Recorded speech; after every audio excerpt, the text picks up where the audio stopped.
चलो come to page number 12, 403, 404। चलो अभी इसमें देखो 403, 404। अभी यहाँ पे ना लाइन से 3 सेक्शन है, 403, 404, 405 भी है नीचे। ये तीनों सेक्शन मोस्ट इंपॉर्टेंट है। और ये सेक्शन में ना कभी कभी इंस्टीट्यूट ऐसा भी करता है कि तुमको खाली सेक्शन नंबर पूछेगा कि explain the concept of section 403, समझा? Explain the concept of section 405, तो खाली ऐसा भी लिख के आ सकता है। तो इसका सेक्शन नंबर भी याद रखना। 403 देखो क्या है, फर्स्ट लाइन में लिखा है क्रिमिनल मिसअप्रोप्रिएशन ऑफ प्रॉपर्टी, और 404 में लिखा है criminal misappropriation of property in case of death of person. So the only difference between these two section is 404 में डेथ है, जो 403 में नहीं है। जैसे समझो मेरा ना एक लाइब्रेरी है, ठीक है। ये मैडम एक दिन मेरे पास लाइब्रेरी में आई और ऐसा 10-12 बुक्स लिया और मेरे को बोलती है घर पे लेके जाके पढ़ना है मेरे को, थोड़े दिन बाद देके जाऊंगी। बोला थोड़े दिन नहीं, एग्जैक्ट टाइम बता। तो होती है 2 महीना। और ये सब है ना वैल्यूएबल बुक्स है, बहुत महंगा बुक्स है। ये मैडम को मैंने बोला ठीक है 2 महीना लेके जा, कोई प्रॉब्लम नहीं है, 2 महीने बाद रिटर्न कर देना। 2 महीना खत्म हो गया, 2 का 4 हो गया, 4 का 6 महीना हो गया। मैं है ना भूल गया है कि मैंने इसको कोई बुक दिया था, मेरे को याद ही नहीं है। तो ये मैडम ने क्या सोचा 6 महीने बाद कि सामने वाला तो बुक मांग नहीं रहा है, मतलब पक्का सामने वाला तो भूल गया। मैडम ने ना बुक सेकेंड हैंड बुक बना के बेच डाला और उसका पैसा बना कर दिया और पैसा कमा लिया। सडनली 6 महीने बाद मैं एक दिन इसको ऐसा बोलता हूँ कि अरे वो मेरा बुक था ना जो तेरे को 6 महीने पहले दिया था, वो मेरे को रिटर्न चाहिए। ये मेरे को बोलेगी सॉरी अब तो वो सब गए, बेच डाला मैंने। तो मेरी प्रॉपर्टी थी, मेरे कंसर्न के बिना बेच दी और एडवांटेज भी लिया। I will file a section और I will impose a section 403 criminal misappropriation of property, ठीक है। तो उसमें देखो थर्ड पॉइंट में लिखा है पनिशमेंट कितना लिखा है, एक्सटेंड टू 2 years और फाइन और बोथ। वही केस में 404 में फर्क क्या है, सेम एग्जाम्पल, अगर मेरी डेथ हो गई और इसको ये न्यूज मिला कि जिसका बुक वो लेके आई है ना वो तो इंसान गया, तो अभी इसको ऐसा समझा अब तो कौन आएगा मांगने, अब तो बेच देती हूँ। या समझो मेरे मरने से पहले बेच दिया, ठीक है। अब इसको पता चल गया कि अब तो कोई आने वाला नहीं है, लेकिन समझो मेरे फैमिली मेंबर्स इससे क्लेम कर रहे हैं कि वो सब बुक्स हमको पता है कि तेरे को दिया था, अब वो तू सारी बुक्स रिटर्न कर दे। इसने बोला वो तो मैंने बेच डाला, ओनर की डेथ हो गई। दैट इज 404 का देखो first line, criminal misappropriation of the property in case of death of a person, बराबर। अच्छा पनिशमेंट ज्यादा कहां मिलना चाहिए, 403 की 404? 3 की 4? 4 क्यों? क्या?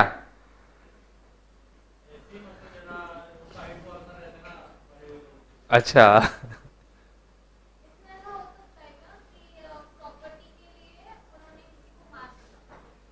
तो वो अलग, वो तो एक्सटॉर्शन आया फिर,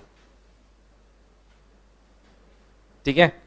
ज्यादा पेनल्टी लगता है 404 में, क्योंकि मर गया ना तो तुम मरे हुए आत्मा की, मरे हुए लोगों की आत्मा की शांति नहीं दे रहे हो ना, उसकी शांति छीन ली ना तुमने, तो उधर बोलते ना कर्मा, खराब कर्मा है तुम्हारा, तो पनिशमेंट ज्यादा है। तो देखो थर्ड पॉइंट में उधर कितना लिखा था 403 में 2 years, यहाँ पे देखो कितना हो गया 3, और सेकेंड लास्ट लाइन में देखो विच में एक्सटेंड टू 7 years, वो 7 साल तक भी जा सकता है, इतना पेनल्टी इंक्रीज होएगा।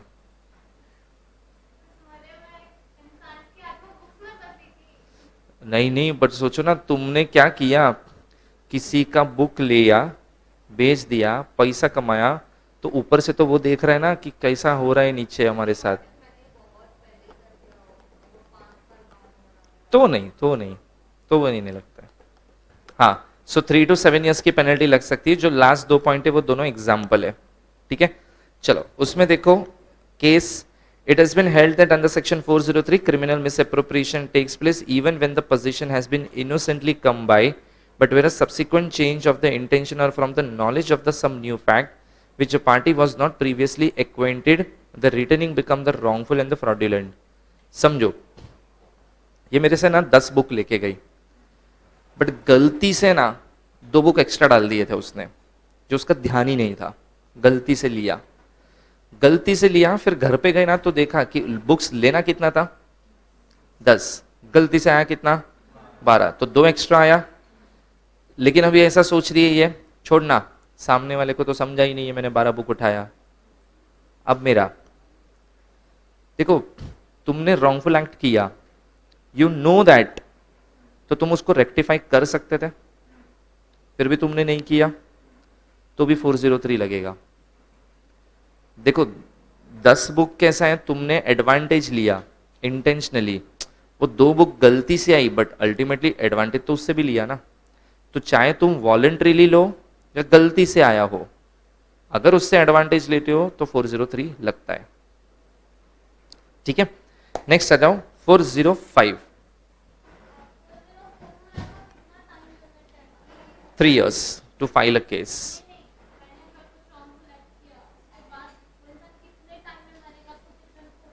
जनरली माना जाता है 1 year एवरेज, इससे ज्यादा टाइम लिमिट नहीं होता है फिर। ओके, नेक्स्ट देखो क्रिमिनल ब्रीच ऑफ ट्रस्ट 405। अब देखो 403 404 है ना, इसमें trust is the not the most important criteria, but 405 जब आता है ना, इसमें ट्रस्ट इंपॉर्टेंट क्राइटेरिया होता है। जैसे देखो, तुम्हारे फ्रेंड के साथ रिलेशन और तुम्हारे पार्टनर के साथ रिलेशन अलग है। अच्छा, फ्रेंड ट्रस्ट तोड़ेगा, फर्क पड़ता है जितना पार्टनर तोड़ेगा। सच्ची बोलो, ज्यादा अफेक्ट किधर होता है? Partner, correct. समझो तुम्हारा फ्रेंड किसी का ट्रस्ट ब्रेक कर रहा है, तुम देख रहे हो, तुमको फर्क पड़ रहा है? तुम अफेक्ट हो रहे हो, शिट मेरा फ्रेंड कैसा हरामी है, हरामी है, ये फील होता है, हाँ। लेकिन तुमको इससे कंसर्न नहीं है, तुम पता है क्या सोचते हो, मेरे साथ हुआ क्या, छोड़ना, मेरे को क्या करना है, उसका नेचर है, वो दूसरों के साथ ऐसा है, मेरे साथ वैसा नहीं है। लेकिन सोचो तुम्हारा पार्टनर ट्रस्ट ब्रेक करेगा, कितना अफेक्ट होता है, बराबर। तो तुम्हारी फ्रेंडशिप में शायद trust is not most important criteria, but in your relationship trust is the most important criteria, बराबर। फ्रेंडशिप में ट्रस्ट वस्ट ब्रेक होता है ना, इतना अफेक्ट नहीं करता है लोगों को, ठीक है यार दोस्त था किया। लेकिन पार्टनरशिप में, अरे पार्टनर में अगर कोई ऐसा करेगा ना, तो सब बहुत पिंच होता है, साला इसको इतना प्यार किया और साला वही मार के गया, वो ट्रस्ट फैक्टर हिल जाता है उधर। देखो 403 404 उसमें trust is not the important criteria, but when it comes to 405 जो एग्रीमेंट या कॉन्ट्रैक्ट बना है ना, कॉन्ट्रेक्चुअल रिलेशनशिप डेवलप हुआ है ना, उसका मेन एसेंस क्या है, मेन बेस क्या है, ट्रस्ट। और अगर ट्रस्ट तोड़ा तो वो लगेगा 405। जैसे समझो तुमने नया घर खरीदा, अब वहां पे ना समझो तुम्हारा घर है, तुमने रिनोवेशन का डिसाइड किया, 6 महीना तुम्हारा घर रिनोवेट होएगा, तो सब सामान इधर उधर शिफ्ट होने वाला है। तो तुमने मेरे को आके क्या बोला कि हमारे पास है ना गोल्ड ज्वेलरी, गोल्ड बिस्किट्स है, जिसकी वैल्यू टोटल 10 लाख रुपया है, आप प्लीज अपने घर पे संभाल के रखो ना, बिकॉज वी ट्रस्ट यू कि आप उसका कुछ मिसयूज नहीं करोगे, तो आप संभाल के रखो, we will take back after 6 months। मैंने बोला ठीक है, तुम सारे गोल्ड बिस्किट मेरे घर पे रख के गए। समझो मुझे बिजनेस में जो कर रहा हूं उसमें मेरे को ना अर्जेंटली फंड की जरूरत पड़ी, अब फंड है नहीं मेरे पास, बट मेरे पास गोल्ड बिस्किट है, वो भी किसका, तुम्हारा। तो मैंने क्या सोचा, आज गोल्ड बिस्किट बेच देता हूँ, 5 लाख रुपया निकालता हूँ उसमें से, 2-3 महीने बाद सेम गोल्ड बिस्किट खरीद के वापस जगह पे रख दूंगा, किसी को पता नहीं चलेगा, ठीक है। मैंने तुम्हारा 5 लाख का गोल्ड बिस्किट बेच दिया, बेच के पैसा निकाला, बिजनेस में डाला, मैं वापस गोल्ड बिस्किट खरीदूं और वापस जगह पे रखूं, उतने में तुम आ गए कि हमारा घर का काम है ना हो गया, तो एक काम करो गोल्ड बिस्किट दे दो। मैंने बोला सॉरी यार, थोड़ा आधा ही है, आधा तो गया, तुम बोलोगे गया मतलब बोला कुछ नहीं, आई यूज इन अ सच अ वे। तुम क्या बोलोगे, आप पे ही ट्रस्ट था और आपने ही ट्रस्ट तोड़ा, बराबर। तो तुम मेरे पे कौन सा सेक्शन मारोगे, section 405 criminal breach of trust, because तुम्हारे और मेरे कॉन्ट्रैक्ट के बीच में, मतलब जो हमारे बीच में कॉन्ट्रेक्चुअल रिलेशनशिप है, उसमें गोल्ड रखना is not the important criteria, trust was the important criteria, और वही ब्रेक हो गया। समझा? तो यहां पे क्या लगता है, सेक्शन 4, कौन सा, 405। ठीक है, चलो नेक्स्ट आ जाओ। वो टेबल है, उसमें खाली देख लो लेफ्ट हैंड साइड में कौन कौन क्रिमिनल ब्रीच ऑफ ट्रस्ट करेंगे तो क्या क्या पेनल्टी लगेगा। जैसे देखो, normal criminal breach of trust में पेनल्टी लगता है 3 साल और फाइन और बोथ। अगर कोई कुरियर कंपनी करेगा या वेयर हाउस कीपर करेगा, तुम यहां से कोई कुरियर कंपनी में कुछ वैल्यूएबल चीज देने गए विथ एन इंटेंशन कि ये डिलीवर करेगा, वो खुद लेके भाग गया, तो तुम्हें उस पे ऊपर कौन सा सेक्शन लगाना है, 405। उस पे पनिशमेंट कितना लग जाएगा, 7 years। Criminal breach trust bye servant, तुम्हारे सर्वेंट ने क्रिमिनल ब्रीच ऑफ ट्रस्ट किया तो उस पर भी 7 years लगेगा। और अगर कोई पब्लिक सर्वेंट कर रहा है तो उस पर कितना साल लगेगा, 10 years लगेगा, बराबर, बिकॉज सिवियरिटी बहुत ज्यादा हो जाती है यहाँ पे।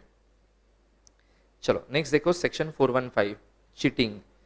चीटिंग में देखो क्या लिखा है, ingredients, deception of any person. Deception means making somebody believe और being made to believe something which is not true.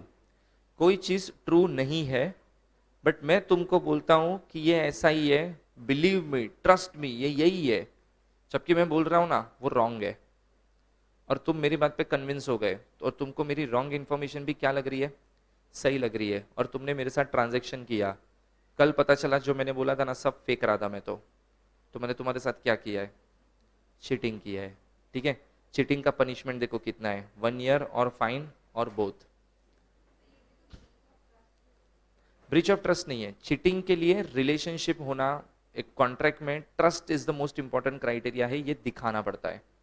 Cheating में कैसा होता है, अगर जैसे समझो मैंने तुमको ऐसा बोला कि ये बाइक है ना 1 किलोमीटर में 100 किलोमीटर का, 1 लीटर में 100 किलोमीटर का एवरेज देगा, you trusted my information in, you transacted with me, तो वो ट्रस्ट इंपॉर्टेंट क्राइटेरिया नहीं है। तुम जब केस मारोगे ना, तुम ऐसा नहीं बोलोगे नहीं नहीं इसके ऊपर ट्रस्ट था और इसने गलत इंफॉर्मेशन दिया, तुमने मेरे ट्रस्ट के बेस पे प्रोडक्ट नहीं खरीदा है, मेरी इंफॉर्मेशन के बेस पे प्रोडक्ट खरीदा था। तुमको मेरा मेरा शक्ल देख के ऐसा लग रहा है भगवान का आदमी है, ट्रस्ट कर सकते, इसके लिए प्रोडक्ट खरीदा, कि तुमको प्रोडक्ट मैंने ऐसी डिस्क्रिप्शन दी जिससे तुम बोलते ना इन्फ्लुएंस हो गए, वो हुआ है, इसके लिए उधर उसको मैं क्रिमिनल ब्रीच ऑफ ट्रस्ट नहीं बोलूंगा। अच्छा, चीटिंग बाय पर्सोनेशन। चीटिंग बाय पर्सोनेशन का मतलब देखो क्या होता है, समझो मेरे घर में ना मेरा भाई किसी से फोन पे बात कर रहा था, हाँ हाँ लिखो ये एड्रेस है, इधर आके 10 लाख रोकड़ा देके जाओ, ठीक है, और वो ऐसा पूछ रहा है अच्छा तुमने मेरे को देखा है क्या, सामने वाला बोलता है नहीं नहीं, अच्छा ठीक है आओगे ना तो पहचान लोगे मेरे को, ऐसा वो बात कर रहे हैं। मतलब मैंने एक चीज सुना, भाई को कोई पैसा देने आ रहा है, कितना, 10 लाख, और उसने मेरे भाई को देखा नहीं है, बोला ठीक है ये मस्त मौका है, मेरे भाई का नाम है अमित, ठीक है, समझो मैं घर पे था, वो बंदा पैसा लेके आया 10 लाख रुपया, उसने मेरे को ऐसा पूछा अमित, बोला यस आई एम अमित, क्या हुआ बोलो, अरे वो फोन पे बात हुआ था ना 10 लाख रुपया देने वाला, हाँ दे दो, और मैंने पैसा ले लिया। मैंने क्या किया, किसी और की आइडेंटिटी यूज करके एडवांटेज लिया, अपनी ओरिजिनल आइडेंटिटी हाइड करके, this is known as cheating by personation. समझा? ठीक है, तो हाँ उसका पनिशमेंट सेम जैसे नॉर्मल चीटिंग का पेनल्टी है 1 year, वही पनिशमेंट यहाँ पे भी लगेगा। नेक्स्ट देखो, section 421 fraudulent removal of the property. Okay, अभी यहाँ पे देखो, समझो मुझे ना लोन चाहिए, तो मैं ना तुम 3 जन से लोन ले रहा हूं, व्हाट्स योर नेम, सीए की के है, क्यों के लिखता है तो क्या होता है, अच्छा तेरा नाम बोल, दुर्गेश, तेरा नाम बोल।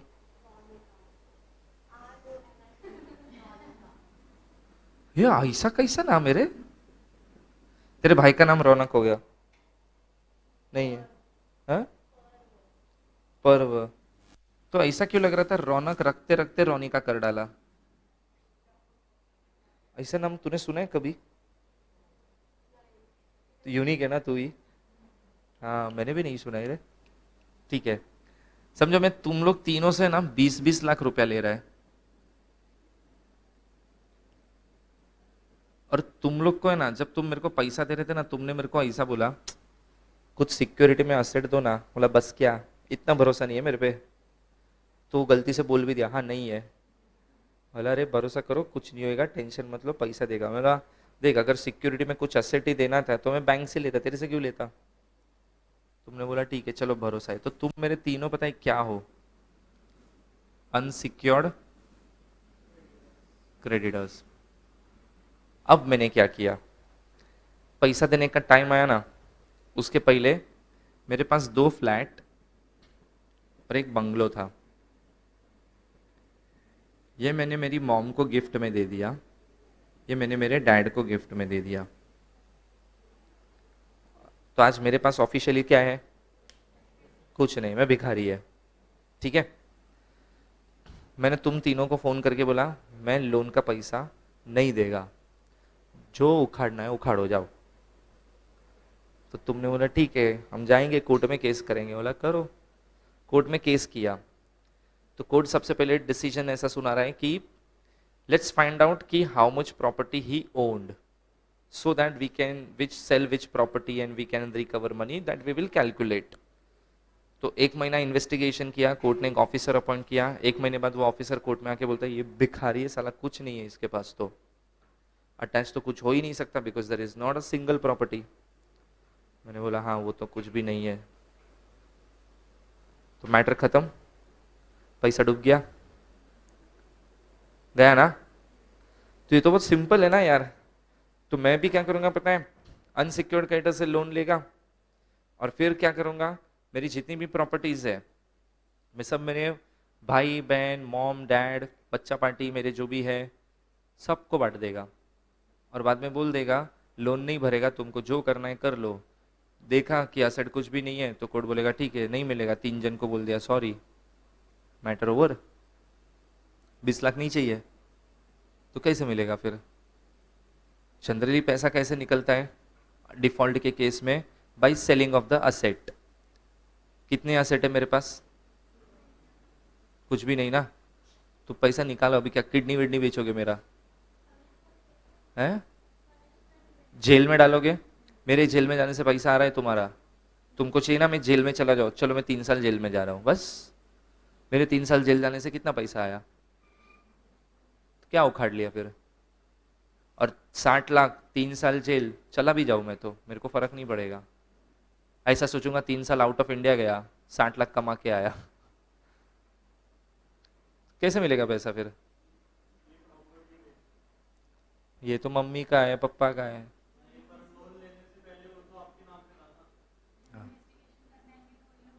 हाँ, अभी देखो इसमें करते क्या है फिर, ये सेक्शन देखो क्या लिखा है, fraudulent removal of property. Fraudulent remove किया property to prevent distribution among creditors. मैंने जानबूझ के प्रॉपर्टी बेच दी सो दैट मेरी प्रॉपर्टी क्रेडिटर क्लेम ही नहीं कर पाए। तो मैंने जो ट्रांसफर किया ना मेरे मॉम डैड को, that transfer will be declared as a fraudulent transfer with wrong intention. अगर ये तुम में से 3 जने प्रूव कर देना कि ऐसा कौन इंसान है जो अपने एक भी असेट नहीं रखता है और सब असेट गिफ्ट में क्यों बांटता है आफ्टर क्रिएटिंग लोन, तो क्लियर कट क्या इंडिकेशन है? क्या इंडिकेशन है कि जो पैसा क्रेडिटर्स को ना मिले इसके लिए असेट ट्रांसफर किया गया है, और सब असेट रिलेटिव्स को गए हैं, तो सब गिफ्ट के नाम पे दिए हैं। देखो कोई भी इंसान ऐसा नहीं है अपनी 5-10 करोड़ की प्रॉपर्टी खाली ऐसे गिफ्ट में किसी को दे दे और खुद भिखारी बन के रहे, ऐसा तो कोई नहीं करेगा। तो यहाँ पे तुम क्लेम करोगे ना ये 3 में से कोई भी एक असेट पे, तो वो ट्रांसफर जो किया है ना मैंने मेरी मॉम को या मेरे डैड को, वो गवर्नमेंट वो ट्रांसफर सॉरी कोर्ट वो ट्रांसफर को क्या डिक्लेयर करेगा इनवैलिड, इनवैलिड डिक्लेयर हो गया तो ट्रांजैक्शन वॉइड है, तो वापस ओरिजिनल ओनरशिप किसके नाम पे, मेरे नाम पे। और एक बार मेरे नाम पे फिर से आ गया तो जैसे मेरे नाम पे प्रॉपर्टी क्रिएट हुआ ऑटोमेटिकली तुमको अटैचमेंट के राइट्स मिलेंगे, तुम प्रॉपर्टी बेचो और पैसा निकाल लो।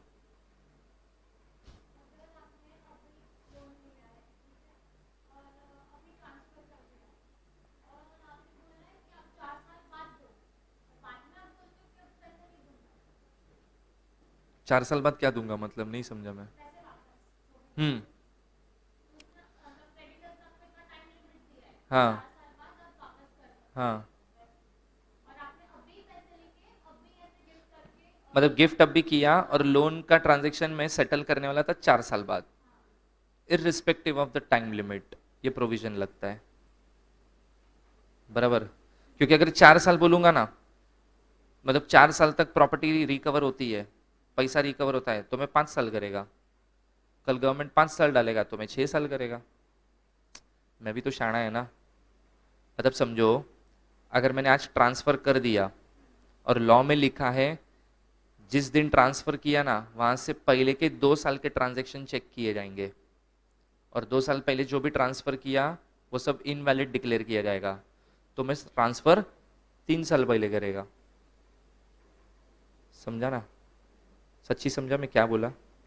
देखो मैंने है ना लोन लिया 1 मार्च, ठीक है, मैंने ट्रांसफर किया 1 मई, ट्रांसफर किया 1 मई, लोन के बाद क्या, तो तुम कोर्ट में जाके क्या बोलोगे, क्लियर कट दिख रहा है, लोन कब लिया 1 मार्च, और ये ट्रांसफर कब कर रहा है, तो इसका ट्रांजैक्शन क्या डिक्लेयर करो, वॉइड डिक्लेयर करो। ये तो क्लियर कट येड़ा बनाने का काम है, कोर्ट डिक्लेयर कर देगा। तो मेरे को एक चीज समझ रहा है, अगर ट्रांसफर करना है ना लोन लेने के बाद नहीं करने का, पहले करने का, तो अब मैं ट्रांसफर 1 जैन को कर रहा हूं।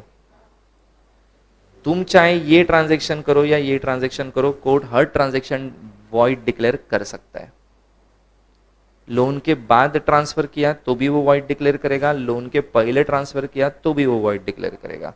अब क्वेश्चन आता है लोन के पहले कितने ड्यूरेशन का ट्रांजैक्शन वो वॉइड डिक्लेयर करेगा। ऑन एन एवरेज माना जाता है 2 to 3 years। चलो हम लोग मानते 3 साल। अगर 3 साल है और लॉ में क्लियर कट लिख दिया ना 3 साल, तो मैं 4 साल पहले ट्रांसफर करेगा, है कि नहीं। 4 साल पहले ट्रांसफर किया, 4 साल शांति से बैठा, फिर तुमसे लोन लिया, फिर कल कोर्ट बोलेगा ना अटैच करो प्रॉपर्टी, बोला काय का अटैच, भाई 3 साल का रूल है, मैंने तो 4 साल किया है। तो कोर्ट भले 3 साल लिख के बैठा है, but it is the discretion of the court, मतलब it is the power of the court. Court अपना पावर कितना भी एक्सरसाइज करके इनवैलिड डिक्लेयर करेगा, क्योंकि टाइम लिमिट रखी ना तो लोग उसका लूपहोल बना के फायदा उठाएंगे, फिर इसके लिए टाइम लिमिट नहीं रख सकते ये लोग। समझा, दिस इज फ्रॉडुलेंट रिमूवल। एक बार वो पढ़ लो सेक्शन 421। चलो नेक्स्ट आ जाओ।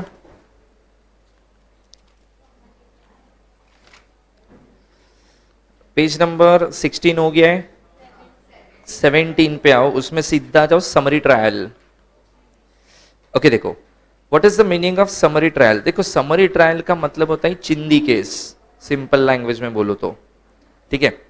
चिंदी केस माना कब जाएगा, कौन सा केस चिंदी है कौन सा केस बड़ा है, how it is going to be decide, simple सा फंडा। कोई भी क्राइम ऐसा है जहां पे पनिशमेंट लेस देन 2 years है ना, वो सब क्या है, चिंदी केस। चिंदी केस मतलब ऐसे केस हैं जिसमें इतना कुछ ज्यादा प्रॉब्लम नहीं है, ज्यादा लॉस नहीं है, छोटा क्राइम है। तो तुमको क्या लगता है उसके लिए 2-2, 3-3 साल हियरिंग करना बेटर है? नहीं। तो कोर्ट क्या सोचता है पता है, अगर मैटर इतना इंपॉर्टेंट नहीं है ना, इसकी हियरिंग एक हियरिंग 2-2 हियरिंग में केस खत्म करो, केस सॉल्व करो। तो ऐसे केस को बोलते हैं समरी ट्रायल। उसमें देखो क्या लिखा है, speedy disposal of the cases. Summary cases means cases in which can be tried and disposed of at once. It will apply to such offences which shall not be not punishable with imprisonment for a term exceeding 2 years. अगर 2 साल से ऊपर वाली punishment है ना, तो उसको summary trial नहीं बोलने का, वो सीरियस ऑफेंस है। तो उसमें जो नॉर्मली केस चलता होगा वैसा ही चलेगा, बट लेस देन 2 years है तो तो वो समरी ट्रायल में चलेगा। ठीक है, चलो उसके बाद आ जाओ नेक्स्ट। उसमें देखो कुछ ऑफेंसेस लिखे हैं, कौन से ऑफेंसेस समरी ट्रायल में जाएंगे। जैसे देखो पहला, offence not punishable with death, imprisonment of life और imprisonment for a term exceeding 2 years। Then देखो where the theft under section 379, अगर चोरी किया लेकिन चोरी का वैल्यू देखो कितना लिखा है, 2000 से कम, तो वो क्या है, समरी ट्रायल। ठीक है, देन आता है रिसीविंग और रिटेनिंग स्टोलन प्रॉपर्टी। मैंने तुमको चोरी का माल दिया, तुमको पता है ये चोरी का माल है, फिर भी तुमने मुझसे लिया, but amount is again less than 2000। चौथा, assisting in the concealment of the disposal of the stolen property. मैं चोरी का माल तुम्हारे घर पे लेके आया, तुमने मेरे को चोरी का माल छुपाने में हेल्प किया, बट उसकी वैल्यू अगर 2000 से कम है तो वो क्या है, समरी ट्रायल। और insult with intent to provoke a breach of peace, जो ये शांति मेंटेन है वो तुमने खराब किया, भंग किया। तुमने इंटरनेशनल एयरपोर्ट पे फोन करके बोला गेट नंबर 13 पे ना बॉम्ब है, और फोन रख दिया। तुम्हारे एक स्टेटमेंट से उधर कितने लोग की फट गई, तुम्हारी वजह से एक पीसफुल एनवायरमेंट डिस्टर्ब हो गया, खराब हो गया, तुम पे समरी ट्रायल का केस बनेगा। मतलब वो केस जो बनेगा वो समरी ट्रायल में चलेगा, फटाफट सॉल्व होंगे। ठीक है, तो नहीं, then you have to prove that कि I don't have any knowledge about this. Then inherent power of the high court. देखो inherent power of the high court का मतलब क्या होता है, हाई कोर्ट एक ऐसी सुपीरियर पोजीशन पे होता है ना कि उसके पास इतने पावर्स है ना, वो कुछ भी कर सकता है। मतलब देखो when it comes to the punishment terms, तो पनिशमेंट वो कितना दे सकता है, death, life imprisonment, any amount of penalty, कुछ भी दे सकता है वो, मतलब उसके ऊपर कोई रिस्ट्रिक्शन नहीं है। But when it comes to the proceedings, जब कोर्ट की हियरिंग चलती है ना, उसमें भी उसके पास अलग अलग टाइप के पावर है। जैसे समझो इसका कोई कोर्ट में केस चल रहा था, कोर्ट ने इसके केस में ऐसा बोला कि जब तक केस खत्म नहीं होएगा ना, तुम्हारा पासपोर्ट है ना कोर्ट में जमा करके रखो, यू कांट लीव इंडिया। इसने बोला ठीक है। अभी समझो सेम केस है, सेम केस, लेकिन केस इसका है, तो डोंट थिंक दैट कि अभी इसका भी पासपोर्ट जाएगा। कोर्ट ने इसका पासपोर्ट लिया ही नहीं कभी, तो कल उठ के ये ऐसा नहीं बोलेगी हाँ हाँ हाँ मेरा केस था तो तुमको पासपोर्ट लेना था, इसका सेम केस आया तो तुमने पासपोर्ट क्यों नहीं लिया, फिर लो उसका भी पासपोर्ट। कोर्ट सिंपल एक ही चीज बोलेगा, बाप को मत सिखा, we are the high courts and we will decide whatever we want to do. हमारे पास कुछ भी पावर है, हम जिसको जो पावर यूज करें, जो सिचुएशन में जो पावर यूज करें, you don't have any right to teach us. बराबर, और ऐसा नहीं बोलने का पार्शलिटी करता है, क्योंकि हो सकता है इसका क्रिमिनल बैकग्राउंड है, इसका नहीं है, सबकी सिचुएशन अलग होती है ना, तो एक सिचुएशन देख के कोर्ट थोड़ी ना डिसीजन सुनाएगा। That is known as the inherent power of the high court. क्या क्या सेम सिचुएशन है, everything is same, but still person का स्टेटस भी देखा जाएगा ना, इसका क्रिमिनल बैकग्राउंड है, इसका नहीं है, बाकी जो क्राइम इसने किया सेम एज इट इज इसने भी किया है, बट पर्सन को अभी इसको गिल्ट नहीं है अपने क्राइम का, लेकिन इसको गिल्ट है, तो डिसीजन चेंज हो जाएगा। ये सब चीजें मैटर करता है। हर एक केस में जरूरी नहीं है एग्जैक्ट सब कुछ कोर्ट सेम करे, बराबर, थोड़ा बहुत डिफरेंस आता है। हाँ डिसीजन सेम होएगा, बट जो प्रोसेस होगी, किसी से लीनियंसी रखा, किसी से नहीं रखा, हो सकता है ऐसा। ठीक है, that is inherent power of the court. चलो ये चैप्टर खत्म। अब कुछ भारी वाला पढ़ना है कि क्या पढ़ना है, बोलो, तुम डिसाइड करो। ये भारी था, इससे भी भारी है। जैसे देखो एक चैप्टर है 8 नंबर का, स्पेसिफिक रिलीफ, वो तो खतरनाक लेवल का चैप्टर है, पढ़ना है वो? नहीं, छोड़ो फिर।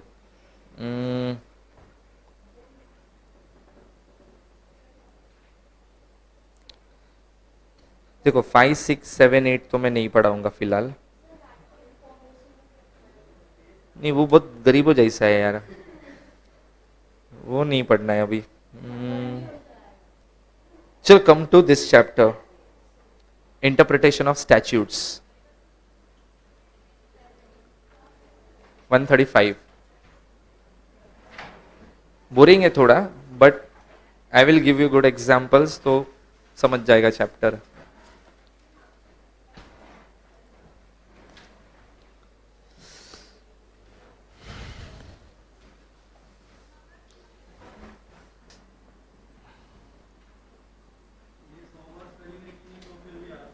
सही बात है। देखो, this chapter is interpretation of statutes. When we say interpretation मतलब होता है अंडरस्टैंडिंग, और स्टैट्यूट का मतलब होता है एक्ट।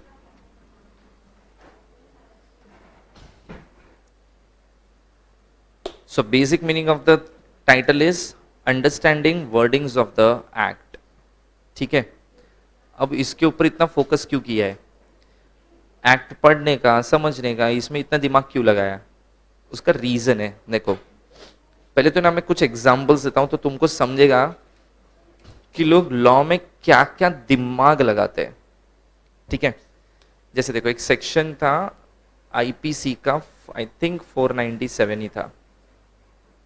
ठीक है, 497 का जो सेक्शन था ना, उस सेक्शन का नाम था, अरे क्या बोलते हैं उसको,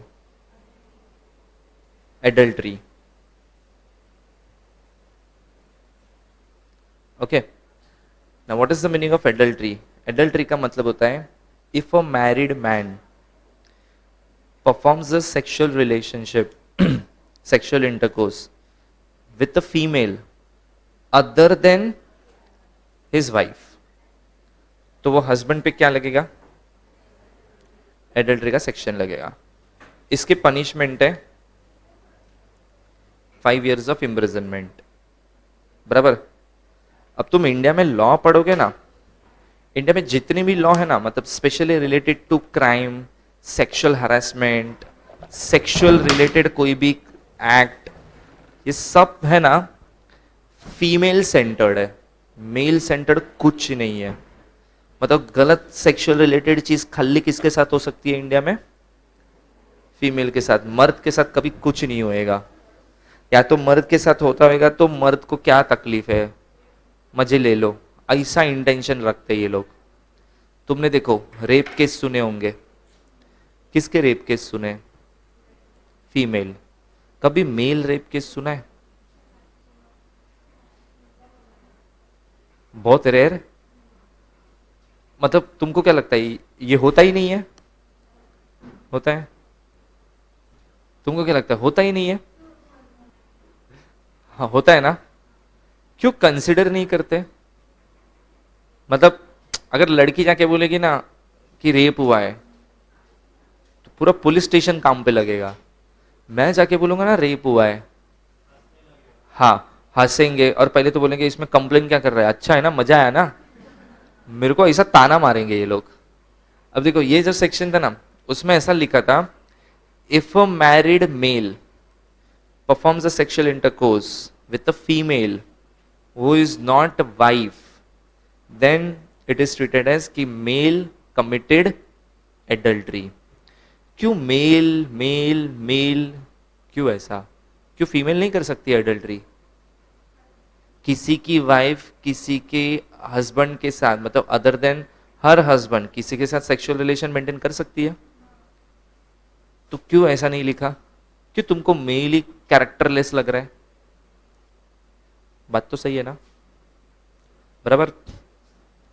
तो देखो जब ये एक्ट बनाया था ना, तो एक्ट में ऐसा लिखा था। फिर कुछ लोग ने 2000 आई थिंक 18-19 में एक पर्सन ने सुप्रीम कोर्ट में केस फाइल किया कि व्हेन वी राइट एक्ट, तो इंटरप्रिटेशन ऑफ स्टैट्यूट, एक्ट ऐसे लिखना चाहिए जो मेल और फीमेल को इक्वल लेवल पे ट्रीट करे। You can do partiality on the basis of gender. ये एक्ट देखो, ये सेक्शन देखो 1497, तुमको लगता है सिर्फ मेल ही ये कर सकता है इस सेक्शन के हिसाब से, फीमेल तो नहीं कर सकती है, बट ऐसा तो है ही नहीं। तो उसने क्या डिमांड किया, या तो वहां पे मेल फीमेल वर्ड दोनों डालो, या तो ये हटाओ, या तो दोनों के लिए होगा या किसी के लिए नहीं होगा। तो सुप्रीम कोर्ट को लगा कि हाँ बात तो सही है, बात में दम है, तो उसने फाइनली सेक्शन ही हटा दिया। बराबर। लेकिन सोचो 2019 में ये हटा, 2018 तक क्या चल रहा था, मतलब उसको क्राइम ही मानते थे। सोचो कोई बंदा 2018 में 497 5 साल में जेल गया, और 2019 में वो अंदर बैठ के न्यूज में क्या पढ़ रहा है, 497 ही हट गया, तो उसको तो ऐसा लग रहा है साला फालतू में मेरे को तो और 4 साल रहना इधर, जबकि वो तो सेक्शन आज खुद सुप्रीम कोर्ट ने माना ये गलत है। देखो और एक केस, हस्बैंड एंड वाइफ के बीच में कुछ डिस्प्यूट हुआ, तो हस्बैंड है ना ऐसा बहुत, उसको ऐसा लगता था यार बहुत मेरी वाइफ है ना दिमाग खराब करती है, he started with extra marital affair. अब जब उसने अफेयर स्टार्ट किया ना, तो वाइफ को पता चला, और वाइफ ने केस फाइल किया हस्बैंड के ऊपर, एक्स्ट्रा मैरिटल अफेयर है ये वो, प्लस जिस फीमेल के साथ अफेयर था ना उसके ऊपर भी केस फाइल कर दिया उसने, बिकॉज दोनों ही कल्प्रिट है। जो फीमेल थी ना जिसका अफेयर मतलब जो एक्स्ट्रा मैरिटल में इन्वॉल्व थी, वो फीमेल ने खुद के डिफेंस में पता है क्या बोला था, कि when you read act, act में लिखा है ही इज पनिशेबल,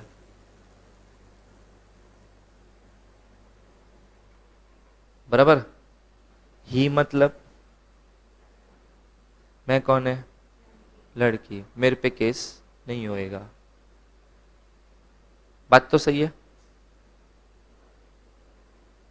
है ना। But tell me one thing, तुम आज कितनी भी कोई भी एक्ट पढ़ो, उसमें ऐसा ही लिखा रहता है, he is punishable with imprisonment, he is punishable with imprisonment, he is punishable with इम्प्र, तो ही का मतलब तुम क्या निकाल रहे हो उधर, मेल। सो मतलब इंडिया का कोई भी act is not applicable to female, क्योंकि जहां फीमेल के ऊपर केस मारा ही इज पनिशेबल लिखा है, आई एम शी इज कहां लिखा है, तो फिर यार मतलब इंडिया में एक भी एक्ट फीमेल को एप्लीकेबल नहीं होंगे।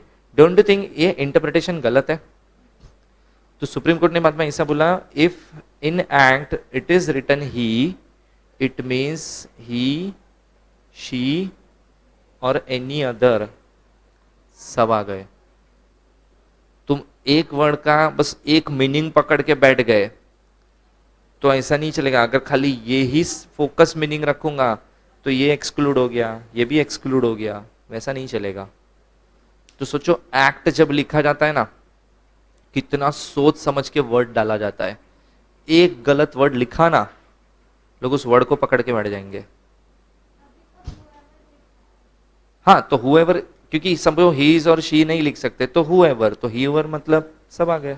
हाँ, वर्ड ऐसे लिखो कि कोई भी बचना नहीं चाहिए, नहीं तो ये ही शी के नाम पे भी खेलते लोग फिर।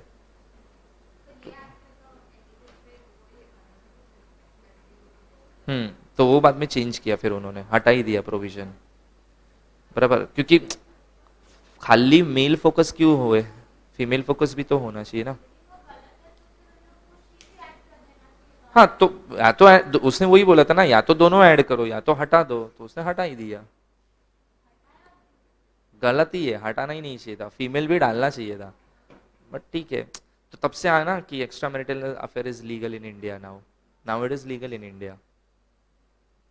तो देखो ऐसे बहुत सारे वर्डिंग्स है कि एक गलत वर्ड लिखा ना एक्ट के अंदर। अभी जैसे देखो कंपनीज एक्ट जब तुम पढ़ोगे, कंपनीज एक्ट में ना वर्डिंग्स है एडवांस नोटिस का, ठीक है। अब एक मीटिंग के टाइप में लिखा है 21 डेज एडवांस नोटिस। एक टाइप का मीटिंग पढ़ोगे ना, उधर लिखा है 21 डेज क्लियर एडवांस नोटिस। कितना फर्क पड़ गया एक वर्ड का, and the word is only, meaning कुछ चेंज होता है। कितना फर्क पड़ा इस चीज से, बताओ मेरे को।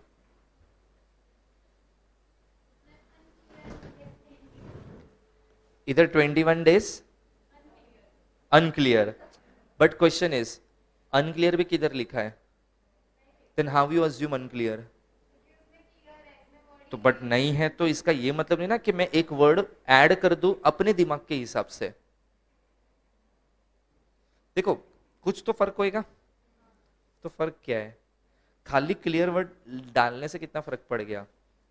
अब जब ये एक्ट बन रहा था ना, तो ये जब वर्ड डाला था ना, तो काफी लोगों को इसका मीनिंग नहीं समझ रहा था कि इसका मीनिंग क्या है। मतलब क्लियर लिखा तो कितना फर्क पड़ता है, और खाली एडवांस लिखा तो कितना फर्क पड़ता है, बराबर। तो फाइनली इसके ऊपर कोर्ट ने डिसीजन दिया था 21 डेज एडवांस का मतलब होता है जब मैं नोटिस भेजूंगा ना 21 दिन एडवांस नोटिस देना है, but that 21 days includes national holiday, public holiday, every type of holiday, और 21 गिनो। तो जैसे Monday, Tuesday, Wednesday, Thursday, Friday, Saturday, Sunday सब गिन लेने का। But when I say 21 days clear advance में you have to calculate 21 only working days. तो मंडे से सैटरडे 6 दिन, संडे छोड़ दो, नेक्स्ट मंडे से सैटरडे 6 दिन, ऐसा 21 करना है। देखो एक वर्ड ऐड करने से मीनिंग कितना फर्क पड़ता है। तो ये जब पूरा एक्ट बनता है ना, ये पूरा वर्डिंग्स पे ही है। तुमने अगर गलत वर्डिंग्स यूज की ना एक्ट में, तो लोग उसका लूप होल ढूंढ ढूंढ के फायदा उठाएंगे, ढूंढ ढूंढ के, बराबर। और इंडिया में ऐसा लूप होल ढूंढने वाले लोग बहुत है, बहुत। गवर्नमेंट बनाएगा, देखो गवर्नमेंट जब भी एक्ट बनाता है अल्टीमेटली एक ह्यूमन बींग ही बना रहा है ना उधर, तो वो भी तो गलती करेगा। और वो गलती करेगा, फिर हम जैसे लॉयर्स ढूंढेंगे और गलती पकड़ पकड़ के उसका फायदा उठाएंगे, बराबर। तो ऐसी बहुत सारी मिस्टेक्स है जो लॉ में आज मिल रही है कि इधर ऐसा नहीं लिखना चाहिए था, इधर ऐसा लिखना चाहिए था। अभी जैसे मैं ऐसा बोलता हूं कि डे और वर्किंग डे, फर्क है ना? तो डे मतलब any day, working day only working day. सोचो मेरे को ये लिखना था एक्ट में, मैंने ये लिख दिया, और इधर ये लिखना था, उधर मैंने ये लिख दिया, कितना फर्क पड़ गया? पूरा एक्ट हिल जाएगा, बराबर। तो जब भी लॉ बनता है ना, मतलब मेरे को इतना सब इसके लिए इन डिटेल पता है because I am a student of actually GLC. तो हमारे जब जीएलसी कॉलेज में ना प्रोफेसर पढ़ाता था ना, एक प्रोफेसर था उधर, वो ओरिजिनल बैर एक्ट आता है ना, वो लेके आता था, और वो उसमें से पढ़ाएगा। और उसमें से ना जब पढ़ाता था ना, वो 4 लाइन पढ़ाने के लिए भी आधा घंटा ले सकता है वो, क्योंकि वो बताएगा देखो कि ये एक्ट में ना ये वर्ड लिखा है, क्यों यही वर्ड लिखा, इसके सिनोनिम्स ये हो रहे, क्यों इसमें से कोई भी वर्ड नहीं लिखे, क्यों यही वर्ड लिखा है, क्यों कॉमा इधर लगाया, अगर कॉमा इधर होता तो कितना फर्क पड़ता। वो हमको लॉ ऐसा पढ़ाता था। तो जो एक्चुअल पढ़ने आते थे ना उसको बहुत मजा आता था, क्योंकि लॉ ऐसे ही पढ़ते हैं। तो वो है ना, ऐसा था ना, कभी उसका सिलेबस खत्म नहीं होता था। He used to complete only 40-50% of the syllabus. और वो स्टूडेंट को ना पहले दिन लेक्चर में बोल देता था, मैं जिस तरीके से पढ़ाऊंगा ना, वो 40% में भी तुम एकदम बोलते ना अनमैचेबल नॉलेज गेन कर लोगे।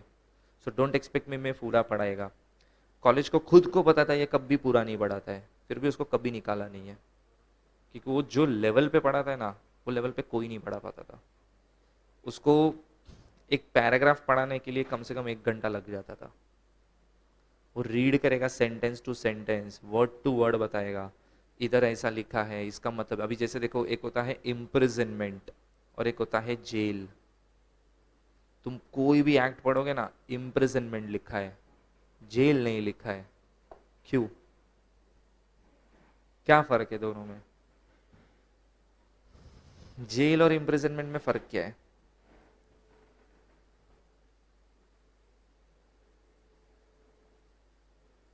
कुछ तो फर्क होएगा ना, otherwise imprisonment word is familiar और jail word is more familiar. Jail, फिर क्यों जेल नहीं लिखा? क्यों इनको चर्बी है, इम्प्रिजनमेंट लिखेंगे हम?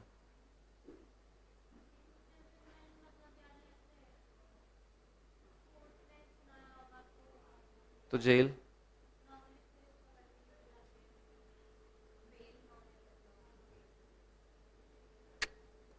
वो सब कनेक्शन नहीं है, मीनिंग अलग है, बस दोनों का मीनिंग अलग है।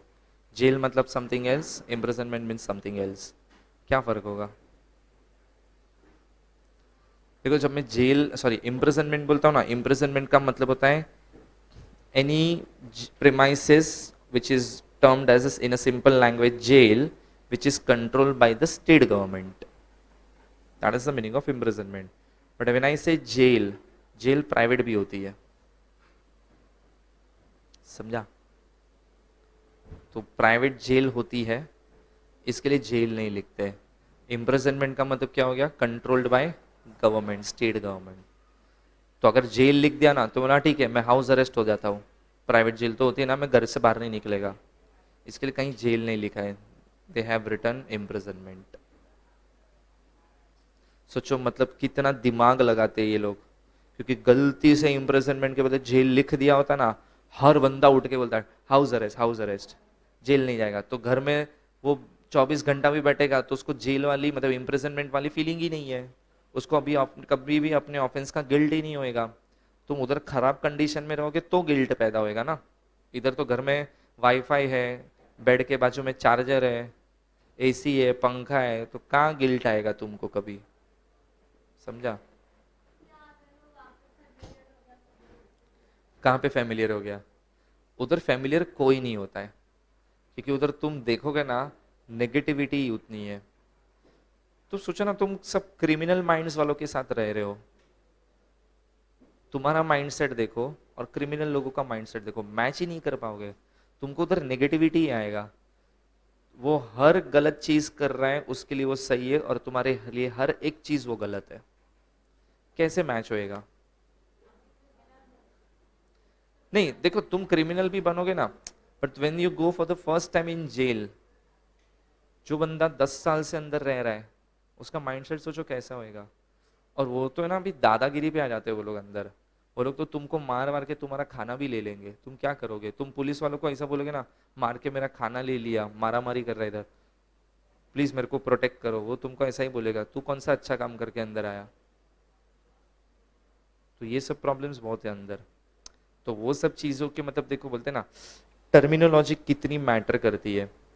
तुमने एक गलत वर्ड किधर गलत जगह चिपका दिया ना, तो उसका पूरा मीनिंग चेंज हो जाएगा। इसके लिए इंटरप्रिटेशन इतना इंपॉर्टेंट है। एक काम करो, एक बार इंट्रोडक्शन रीड करो।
चलो अभी आ जाओ। ओके सबसे पहले रूल पे आओ। कैसस ओमिसस रूल, ये सब यही नाम याद रखने हैं। There is no alternate for this. बराबर। पहला रूल क्या है? Casus omissus rule. देखो उसमें क्या लिखा है। अब ये रूल के अंदर है ना मेन दो पॉइंट है। पहला पॉइंट देखो, every word in a statute to be given meaning. मतलब जब कोई भी एक्ट के अंदर, कोई सेक्शन के अंदर जब कोई वर्ड लिखा जाएगा ना, तो हर एक वर्ड का एक मीनिंग होगा। कोई भी वर्ड एक्ट में फालतू में ऐड नहीं करने का। जरूरत नहीं है वर्ड की, वर्ड हटाओ। जरूरत है तो ही वर्ड को ऐड करो, अननेसेसरी वर्ड को ऐड नहीं करने का। And second is the court can not read anything into the statute और rewrite a provision which is unambiguous. Plus जो भी वर्ड का मीनिंग है, तो जिसने लॉ बनाया उसने जो मीनिंग सोचा था कि ये मीनिंग सर ये होगा, वो एग्जैक्ट मीनिंग होना चाहिए। कोई ऐसा मीनिंग न निकालो जो एक्चुअल में सोच के डाला ही नहीं है। समझा? जैसे देखो, अरे उड़ा दिया ना मैंने। ये लिखा था ना, ही is punishable. What is he? तो जिसने लॉ बनाया था ना, उसने क्या सोचा था? ही मीन्स ही, शी, एनी। उसने तो ये सोच के लिखा, मैं खाली यही सोच रहा हूं। तो उसका थिंकिंग मेरा थिंकिंग, लॉ बनाने वाले का थिंकिंग और लॉ इंटरप्रेट करने वाले का थिंकिंग सेम हुआ? नहीं, ऐसा नहीं होना चाहिए। हाँ देखो, हर एक चीज की डेफिनेशन एक्ट में नहीं लिख सकते फिर। हाँ कुछ कुछ वर्ड की, जैसे देखो तुम सेक्शन 2 पढ़ते हो ना, जनरली कोई भी एक्ट में वो पूरा डेफिनेशन पार्ट होता है। हाँ तो जहां जहां कुछ कुछ वर्ड है, जैसे अभी समझो उधर लिखा कोर्ट, तो कुछ एक्ट में कोर्ट का मीनिंग अलग है, तो उधर डिफाइन किया होगा कोर्ट मीन्स व्हाट। ठीक है, लेकिन तुम ये एक्सपेक्ट करोगे कि एक्ट में ये भी लिखा हो ना, ही मीन्स व्हाट, उसका डेफिनेशन क्यों नहीं है? ही एक जनरल टर्म है, नॉर्मल इंग्लिश टर्मिनोलॉजी में है, तो फिर उसका मीनिंग ये है, don't interpret this meaning. Because अगर तुम नैरो डाउन कर दोगे ना मीनिंग, तो उसका पूरा मीनिंग चेंज हो जाएगा। समझा? बराबर। एक्ट में जब भी वर्ड डालते हैं ना, बहुत सोच समझ के डालते हैं, क्योंकि एक वर्ड 10 मीनिंग भी कैरी करता है। तुमको वर्ड पता होना चाहिए कि कौन सा एग्जैक्ट मीनिंग तुम्हारा इंटरप्रिटेशन करेगा। बराबर। अभी जैसे समझो, कुछ वर्ड है जो हम लोग बहुत ऑफनली एक्सचेंज कर देते, किधर भी चिपकाते हैं। Coordination and cooperation, different terms है, मीनिंग डिफरेंट है। क्या डिफरेंट है बताओ? What is coordination and what is cooperation?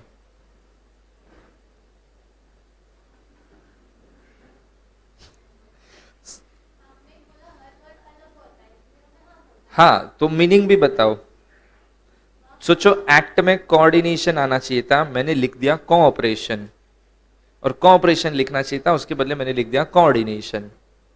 तो कुछ कोऑर्डिनेशन कोऑपरेशन सेम ही तो है, सेम थोड़ी ना है, वो अलग है ना। तो बोलो क्या होता है कोऑर्डिनेशन कोऑपरेशन? तो कोऑर्डिनेशन का मतलब जब साथ में काम कर रहे हो उसमें कोऑर्डिनेशन होता है। कोऑपरेशन का मतलब मैं काम कर रहा हूं, तुम लोग मेरे साथ कोऑपरेट करो। तो एक टीम के लिए होता है, एक आउटसाइडर के लिए होता है। तो ये सब वर्डिंग्स के इतने डिफर मीनिंग करते हैं। तो एक्ट में जब मीनिंग लिखते हो, मेक श्योर दैट तुमको लिखना कुछ और है, तुम लिख के कुछ और ही आए, और फिर सोच रहे हो, समझ जाएगा पब्लिक, पब्लिक थोड़ी समझेगा। बराबर। तो बेटर है कि ऑलवेज एक्ट में जब वर्ड लिखते हो, मेक श्योर दैट तुम्हारे वर्ड कंफ्यूजन वाले नहीं है और एकदम परफेक्ट है, तो ही वो वर्ड आना चाहिए, नहीं तो वर्ड लिखने का नहीं। ठीक है, चलो अभी आ जाओ पहले पेज नंबर 136 पे। उसमें देखो प्रिंसिपल से कुछ बोल बोल। तुम लिखने नहीं वाले हो लेकिन तुम पढ़ने वाले हो। तो जब तुम पढ़ोगे, स्पेशली देखना ये होएगा तुम्हारे साथ कंपनीज एक्ट में। कंपनीज एक्ट में जब तुम पढ़ोगे ना, तुम्हारा इंटरप्रिटेशन अलग है, तुम्हारे बाजू वाले का इंटरप्रिटेशन अलग है, जबकि लिखा तो एक ही स्टेटमेंट है, सेम ही पढ़ रहे हो तुम, फिर भी मीनिंग कितना डिफर कर लेता है।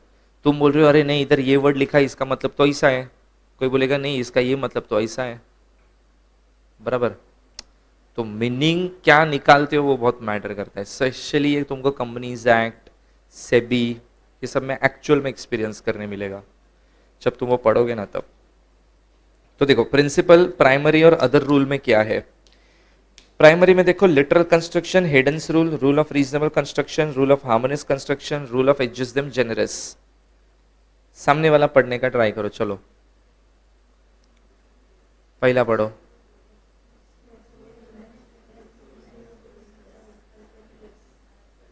पहला पढ़ा, दूसरा पढ़ो।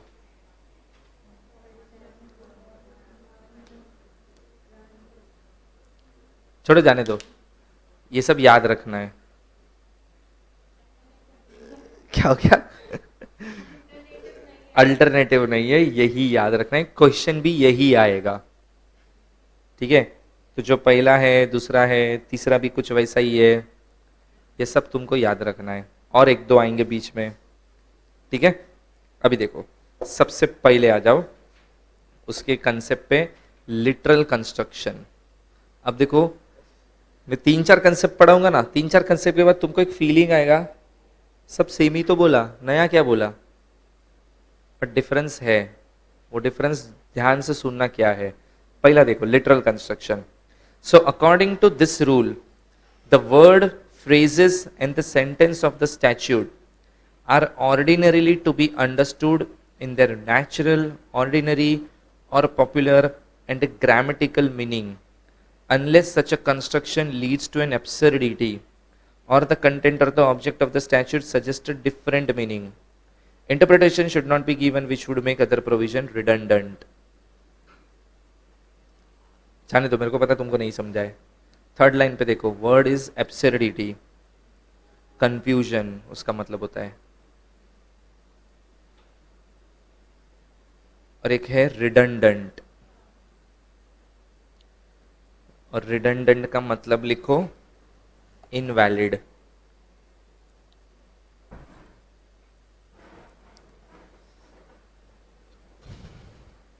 अच्छा देखो, थोड़ा अच्छे से समझाने के लिए तुमको एक एग्जांपल देता हूं, रुको।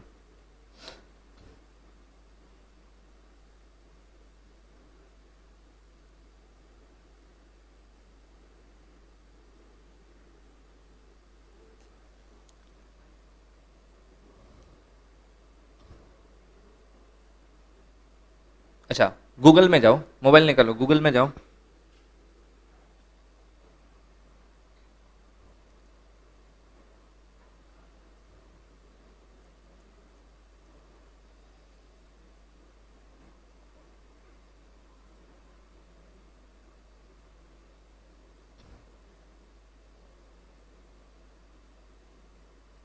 उसमें सर्च मारो मैटरनिटी बेनिफिट एक्ट।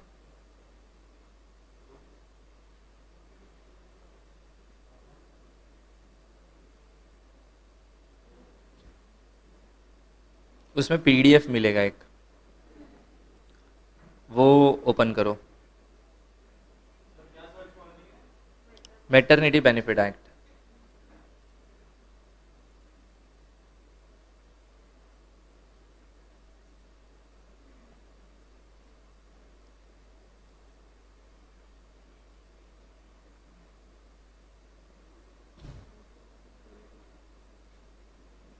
आए सब लोग?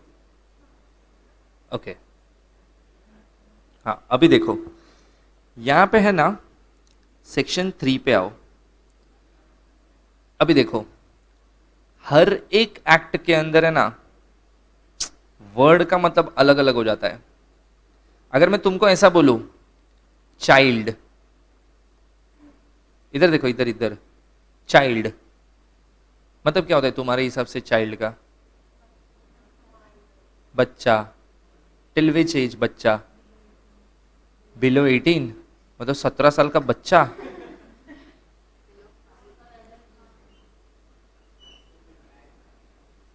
हाँ बिलो 14 माना जाता है, बिलो 14 चाइल्ड होता है, 14 से 18। हाँ तो देखो डेफिनेशन में है ना, चाइल्ड का मतलब नॉर्मली हम क्या मानते हैं, बिलो 14 ईयर्स ऑफ एज। यहां पे चाइल्ड का मतलब देखो क्या होता है, includes a still born child. What is still born child? क्योंकि देखो तुम एक्ट में पढ़ोगे ना, तो एक्ट में लिखा है चाइल्ड चाइल्ड कहीं पे, तो एक नॉर्मल इंसान चाइल्ड क्या समझ रहा है, जो बिलो 14 वाला है वही समझेगा ना वो तो। लेकिन इधर वो नहीं है मीनिंग उसका, यहाँ पे चाइल्ड का मतलब अलग है। और इसके लिए लिखा है कि child means still born child. What is still born child? Still born child का मतलब होता है, नहीं, या तो ड्यूरिंग प्रेगनेंसी वो मर गया, या तो इमीडिएट आफ्टर प्रेगनेंसी उसकी डेथ हो गई, उसको बोलते हैं स्टिल बॉर्न चाइल्ड। तुमने न्यूली बॉर्न बोला, मैंने मारा, फर्क है ना, देखा इंटरप्रिटेशन। समझा? तुम्हारे हिसाब से बच्चे जो जिंदा है वही है, इनके एक्ट के हिसाब से देखो क्या है, कितना फर्क है। ठीक है, अब सोचो, ये डेफिनेशन पार्ट नहीं होता, चाइल्ड का डेफिनेशन लिखा नहीं होता, तुम क्या समझ रहे हो बच्चे? तुम्हारे हिसाब से पूरा मैटरनिटी बेनिफिट एक्ट बिलो 14 बच्चों के लिए है, वो बिलो 14 बच्चों के लिए है ही नहीं, बराबर। वो बच्चे कवर करता है जो भले पैदा हुआ या पैदा होते ही मर गया, या ड्यूरिंग द प्रोसेस वो मर गया, वो सब बच्चों को कवर करता है। तो नॉर्मली चाइल्ड की डेफिनेशन अलग है, इस एक्ट के हिसाब से डेफिनेशन अलग है। देखा कितना फर्क है? कोई और एक्ट उठा के पढ़ोगे ना, उधर चाइल्ड का डेफिनेशन कुछ भलता ही दिया होगा, कुछ और तीसरा एक्ट उठाया उसमें चाइल्ड का डेफिनेशन कुछ अलग ही दिया होगा। तो हर एक्ट के हिसाब से डेफिनेशन चेंज हो सकता है। अभी इसमें देखो लिटरल कंस्ट्रक्शन में क्या लिखा है, देखो ये एग्जैक्टली तुमको समझेगा। देखो क्या लिखा है, according to this rule the word phrases and the sentences of the statute are ordinarily to be understood. देखो तुमने वही किया, वर्ड को ऑर्डिनरीली टू बी अंडरस्टूड किया, मतलब तुमने जो वर्ड लिखा है उसका नॉर्मल मीनिंग अडॉप्ट किया। पढ़ा के देखो क्या है, in their natural ordinary popular and grammatical meaning, वही किया ना तुमने, जो उसका नेचुरल मीनिंग है चाइल्ड बिलो 14, तुम वही मान रहे थे। Unless such a construction leads to an absurdity, but ये मीनिंग अडॉप्ट करने से एक्ट के अंदर कंफ्यूजन क्रिएट होना चालू होएगा। ठीक है, और द कंटेंट और the object of the statute suggest a different meaning, but act suggest a different meaning कि child means what you think is not a child, child means still born child, बराबर। And interpretation should not be given which would make other provision redundant. तुम्हारा interpretation अगर लिया ना तो invalid interpretation होंगे, जो act में सोच के लिखा ही नहीं है कभी। तो इसके लिए वर्ड ऐसे लिखो जो ऑर्डिनरी है, कॉमन है, लेकिन फिर भी अगर कॉमन वर्ड से काम नहीं हो रहा है, डेफिनेशन सेक्शन में उसकी डेफिनेशन डाल दो, सिंपल। समझा? बराबर। ये है सीएस एग्जीक्यूटिव।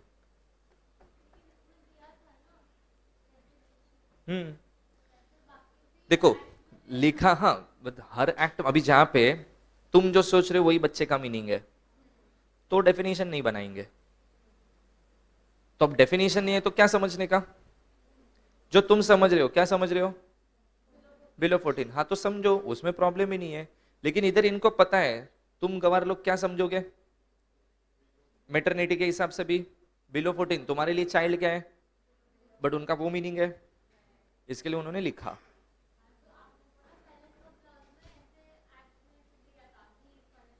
हाँ तो अब ही, एक मिनट, अब ही का डेफिनेशन कोई नहीं लिखेगा ना। हाँ अब जैसे सब तो फिर मैं कल बोलूंगा कि कोई ग्रामेटिकल वर्ड का भी मीनिंग लिखो, बराबर। जब भी जैसे समझो मैंने ऐसा बोला, फाइन ऑफ रुपीस, मैं बोलूंगा फाइन का भी मतलब बताओ ना फिर, क्योंकि फाइन मतलब अच्छा भी होता है और फाइन का फाइन भी होता है। यार तो एक एक सेंटेंस में कितने वर्ड का मीनिंग लिखने पड़ेंगे फिर तो यहाँ पे अभी देखो सिंपल सी चीज है, फाइन ऑफ ₹1000, 1000 रुपए का अच्छा है, ऐसा तो इंटरप्रिटेशन नहीं है ना। तो कॉमन इंटरप्रिटेशन क्या है, 1000 रुपए की फाइन लगाई ना, बस। समझा? फिर देखो दो वर्ड होते हैं, फाइन एंड पेनल्टी।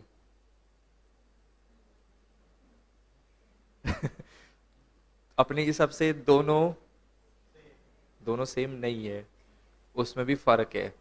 फाइन मतलब अलग, पेनल्टी मतलब अलग। ठीक है, तो सोचो एक्ट में कहा हर जगह क्या लिखा है, फाइन, और पेनल्टी मतलब बहुत अलग चीज हो गई। और अगर पेनल्टी लिख दिया फाइन के बदले, और फाइन के बदले पेनल्टी लिखा, पेनल्टी के बदले फाइन लिखा, सब खत्म, पूरा एक्ट बैंड बच जाएगा।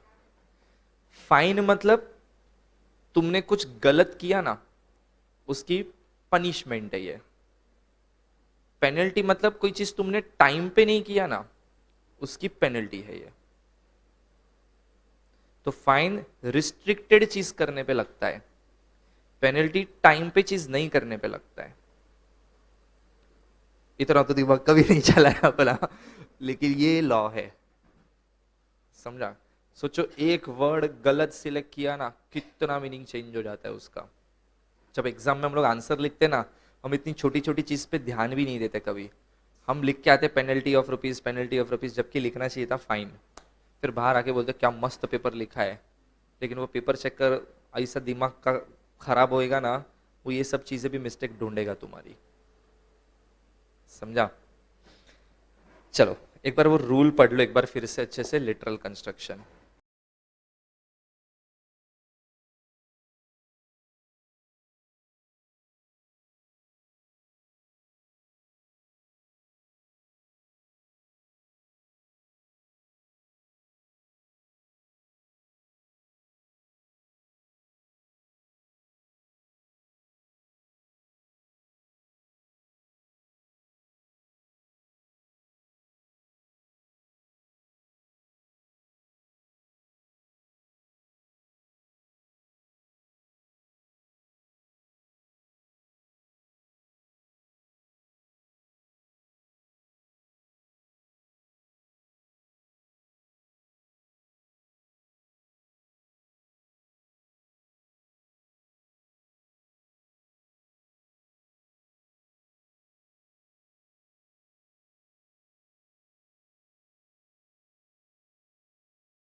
चलो नेक्स्ट आ जाओ, Heydon's rule for a time being छोड़ दो, come to next rule, rule of reasonable construction.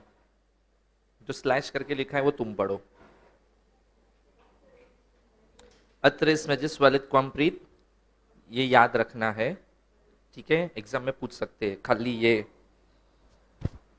Okay उसमें देखो क्या लिखा है।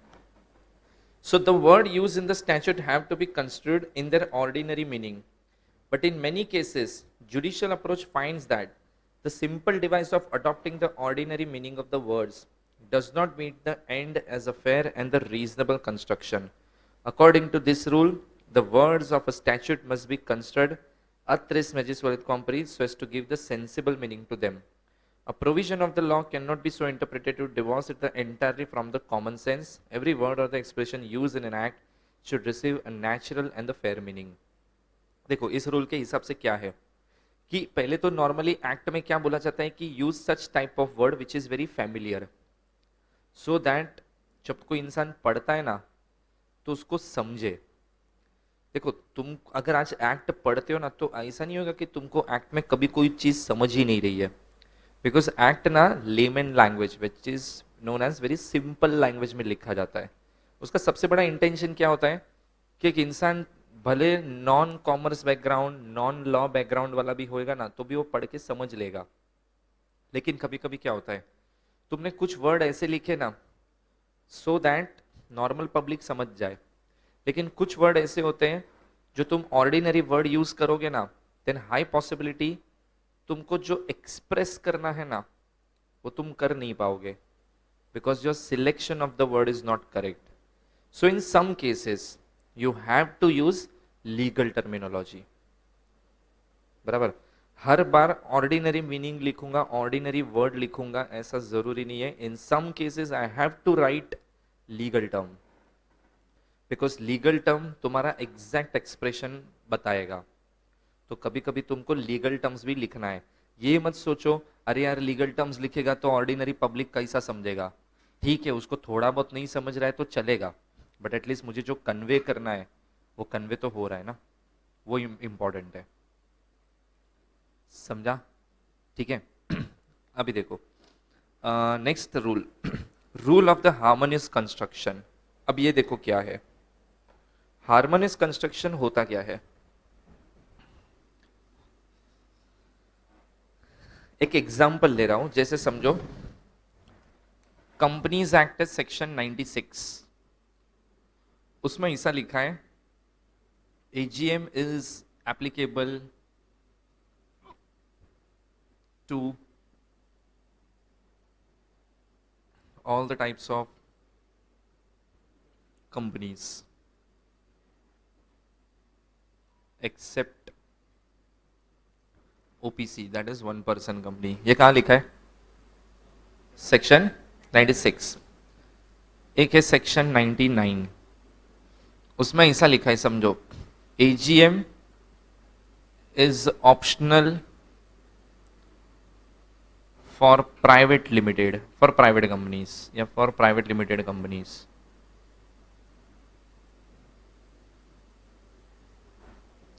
ठीक है, अभी सोचो मेरी एक प्राइवेट लिमिटेड कंपनी है, एक साल खत्म हुआ मेरी कंपनी को, सो आई डिसाइडेड कि एजीएम करते हैं। तो मैंने सोचा पहले सेक्शन पढ़ लेता हूँ क्या लिखा है।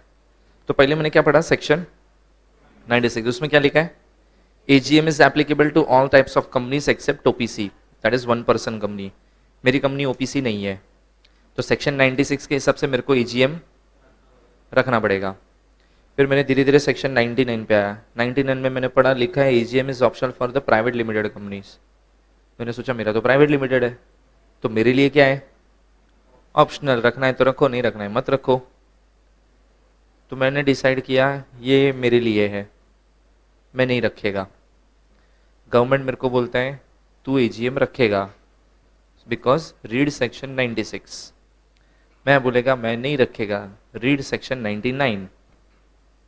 बोलेगा तू 96 पढ़ना है, तू 99 पढ़ना। वो अपनी जगह सही है, मैं अपनी जगह सही है, तो गलत कौन है? सेक्शंस। देखो हार्मोनियस कंस्ट्रक्शन का मतलब क्या होता है, don't write any sections which contradict other sections. देखो जब लॉ बनता है ना, 400 सेक्शन लाइन में लिखे जाते हैं, हो सकता है ना कभी गलती से एक सेक्शन दूसरे के साथ कॉन्ट्रडिक्ट करेगा, पॉसिबिलिटी है। ऐसा ब्लंडर नहीं होना चाहिए। So at the time of the making of the law, law बनाने वालों को ध्यान में ये रखना चाहिए कि कोई भी सेक्शन कोई भी सिचुएशन में किसी भी सेक्शन के साथ क्या नहीं करेगा, कॉन्ट्रडिक्ट नहीं करेगा। अगर कॉन्ट्रडिक्ट किया तो देखो सिचुएशन क्या हो रहा है फिर, समझा? जैसे समझो तुम आईपीसी पढ़ते हो, इंडियन पेनल कोड, तो आईपीसी के अंदर है ना 511 सेक्शन है, बट 511 सेक्शन तुम जितने भी पढ़ोगे ना, कोई भी सेक्शन ऐसा तुमको नहीं मिलेगा कि एक जगह पे एक क्राइम बताया है, 10 सेक्शन बाद वो क्राइम बताया नहीं है, ऐसा तुमको कभी नहीं मिलेगा, समझा? क्योंकि अगर एक दूसरे के साथ कॉन्ट्रडिक्ट किया मतलब समझ जाने का लॉ ढंग से नहीं लिखा है, समझा? इसको क्या बोलते हैं, हार्मोनियस कंस्ट्रक्शन। एक बार ये रीड करो।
समझा सबको? लेटर कंस्ट्रक्शन में देखो क्या लिखा है, words, phrases and the sentences of the statute, मतलब एक्ट में जो भी वर्ड्स लिखे हैं, ordinarily to be understood in the natural, ordinary और पॉपुलर एंड ग्रामेटिकल मीनिंग, उसका वो मीनिंग अडॉप्ट करो जो वर्ड का मीनिंग फेमस है, जो दुनिया यूज कर रही है, वो वर्ड मीनिंग अडॉप्ट करो। Unless such construction leads to an absurdity, but जो अडॉप्ट तुम कर रहे हो अगर वो वर्ड से कंफ्यूजन हो रहा है, then don't use that word meaning. Then what you have to do, तो जो एक्ट में लिखा होएगा कि इधर इसका वर्ड का मतलब ये लेना है, तो फिर वो मीनिंग अडॉप्ट करो। दिस इज लिटरल कंस्ट्रक्शन, समझा?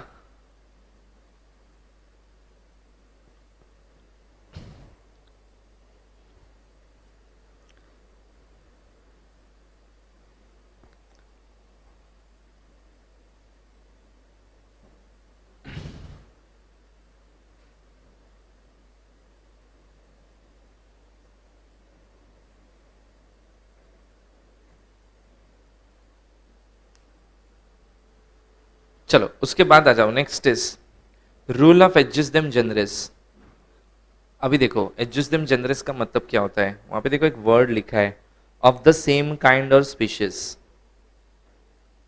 फर्स्ट लाइन में।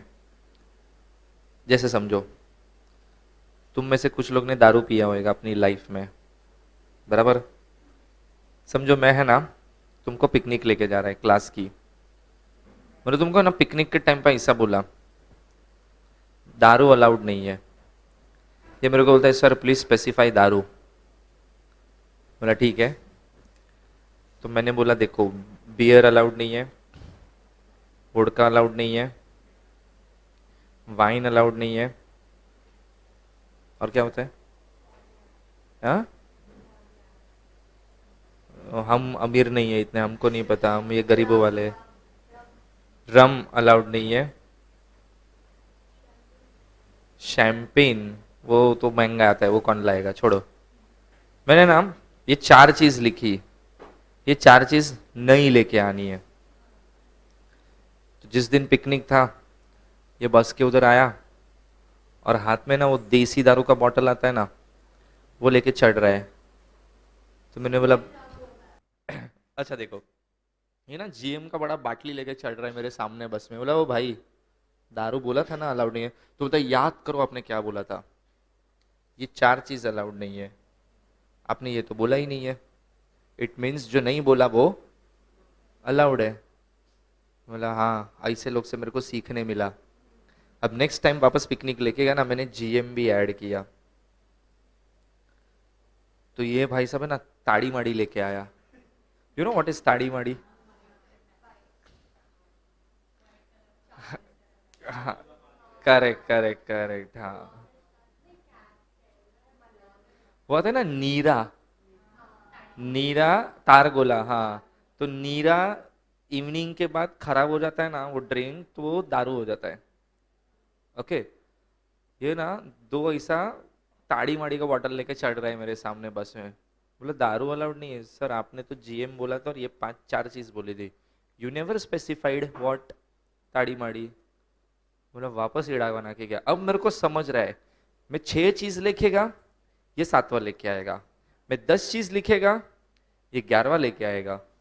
तो मैंने क्या किया, बियर वाइन वोडका रम जीएम एटसेट्रा, मतलब इसके जैसा सब कुछ नहीं लाना है। So when I can not specify each and every product because it's the category is very vast, then I will use etcetera. So इसका मतलब क्या हो गया, इस बिरादरी के सब आ गए इसमें। तो कल अब ये कुछ भी लेके नहीं चढ़ पाएगा एक्सेप्ट थम्स अप पेप्सी, क्योंकि मैंने तो एटसेट्रा डाल के पूरा कैटेगरी कवर कर डाला। अब तक क्या कर रहा था, वर्ड ऐसा लिख रहा था ना, तो कोई 6th वर्ड ढूंढ रहा था, 7th वाला प्रोडक्ट ढूंढ रहा था। अब तो नहीं कर पाएगा वो चीज। बट देखो, व्हेन आई से अल्कोहल, तो कुछ सारे प्रोडक्ट ऐसे भी हैं जो अल्कोहल कैटेगरी में नहीं है but which can be treated as a नशीला प्रोडक्ट। जैसे देखो, लोग गांजा फूकते हैं, चरस मारते हैं, और क्या होता है, नहीं वो ठीक है, हाँ वीड मारते हैं, लेकिन मारने वाले लोग मार्कर से भी मारते हैं। सुना है, पता है ये? हाँ, लोग मार्कर से भी सूंघते, पता है ना ये? मार्कर से लोग नशा करते हैं। ये सस्ता नशा है। जैसे देखो, तुमको जागना होता है ना रात को। अभी देखो, जब मैं ऐसा बोल रहा हूं ना कि नशीला प्रोडक्ट, ये नशीला है but can be use for that purpose also ना। तो वैसे अल्कोहल में भी है। अब जैसे देखो, तुमको जागना होता है ना रात को पढ़ाई करने के लिए, तुम में से ऐसा कोई है चाय पीने के बाद नींद नहीं आता है? मतलब तुम मेरे जैसे हो, चाय पी के भी सो सकते हो। सुपर यार, सबसे सुखी इंसान होते हैं पता है हम लोग। कोई ऐसा है कॉफी पीने के बाद नींद नहीं आता है? अच्छा, कॉफी पीने के बाद नींद नहीं आता है। कोई ऐसा होता है रेड बुल पीने के बाद नींद नहीं आता है? हाँ, ठीक है। मैं वो कैटेगरी का आदमी ना, चाय कॉफी रेड बुल कुछ भी पिलाऊं, मैं 5 मिनट में सो सकता है। तो मैं जब एग्जाम दे रहा था ना एग्जीक्यूटिव का, मेरे को जागना था ना, तो मैंने मेरे दोस्तों को पूछा कुछ जागने का तरीका बताओ। तो ते चाय कॉफी पी, मतलब उससे कुछ नहीं होता है मेरे को।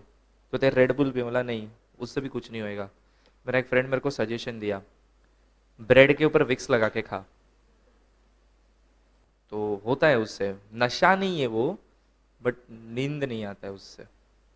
और ऐसा जैम लगाते उतना नहीं लगाते, इतना लेते, एकदम हल्का सा लेते हैं इतना कम, और उसके ऊपर स्प्रेड करके लगाते हैं और फिर खा। उससे क्या होगा पता है? देखो वो कितना स्ट्रांग होता है। तुम स्किन पे लगाते हो, स्किन जलता है ना, हीट बर्निंग सेंसेशन आता है। सोचो मुंह में वो तुमको फील होएगा, मुंह के अंदर तुम्हारे सारे ब्रेन सेल्स ना एकदम हाईली एक्टिवेट होते हैं, नींद उड़ जाएगा।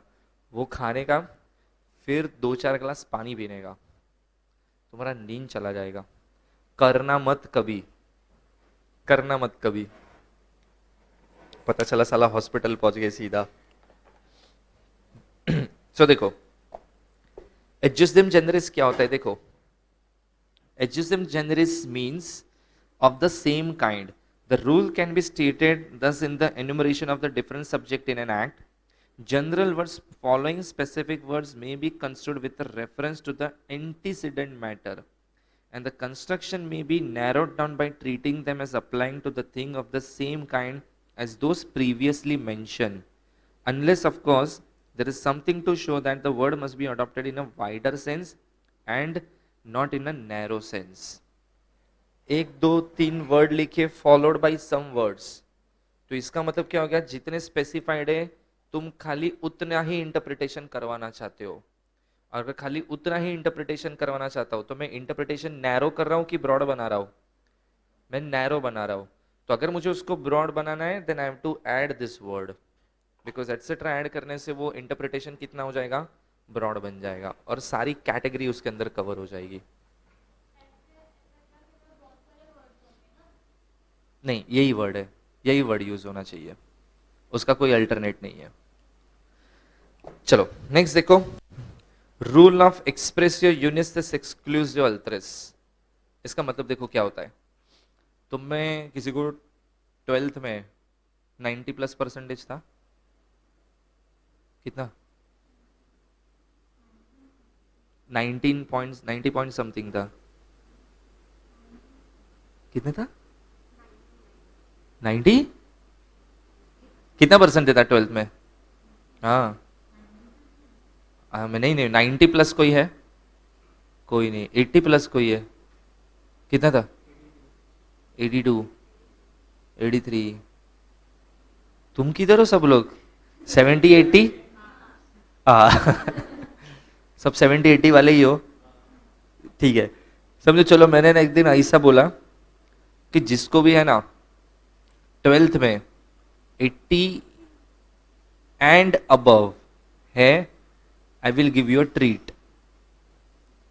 तो कितने लोग आए, 1 2, 79 वाला कोई है, 78 79 79 78, जैसे मैंने बोला ना 80 एंड अबव मैं उनको ट्रीट देगा, ये हाथ उठाती है, आई हैव अ डाउट, बोला बोल सर 79 वाला आएगा क्या? तो मैं बोले अबे गवार क्या बोला मैं, 80 एंड अबव।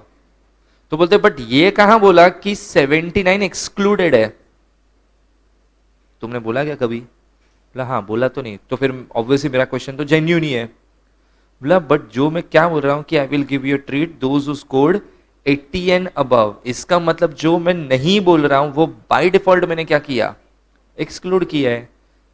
तो ये पूछ रहे सर एक minute, I have also doubt. बोला क्या बोल सर 78 वाला क्या करेगा?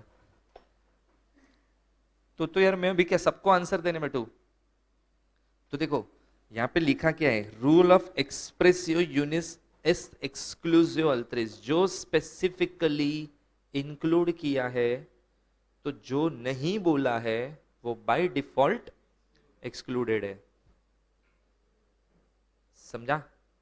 देखो क्या लिखा है उसमें, the rule means that express mention of the one thing implies the exclusion of another। जो क्रिटिकली मतलब स्पेसिफिकली मेंशन है वन थिंग तो वो इंक्लूडेड है, तो जो मेंशन नहीं है वो एक्सक्लूडेड है।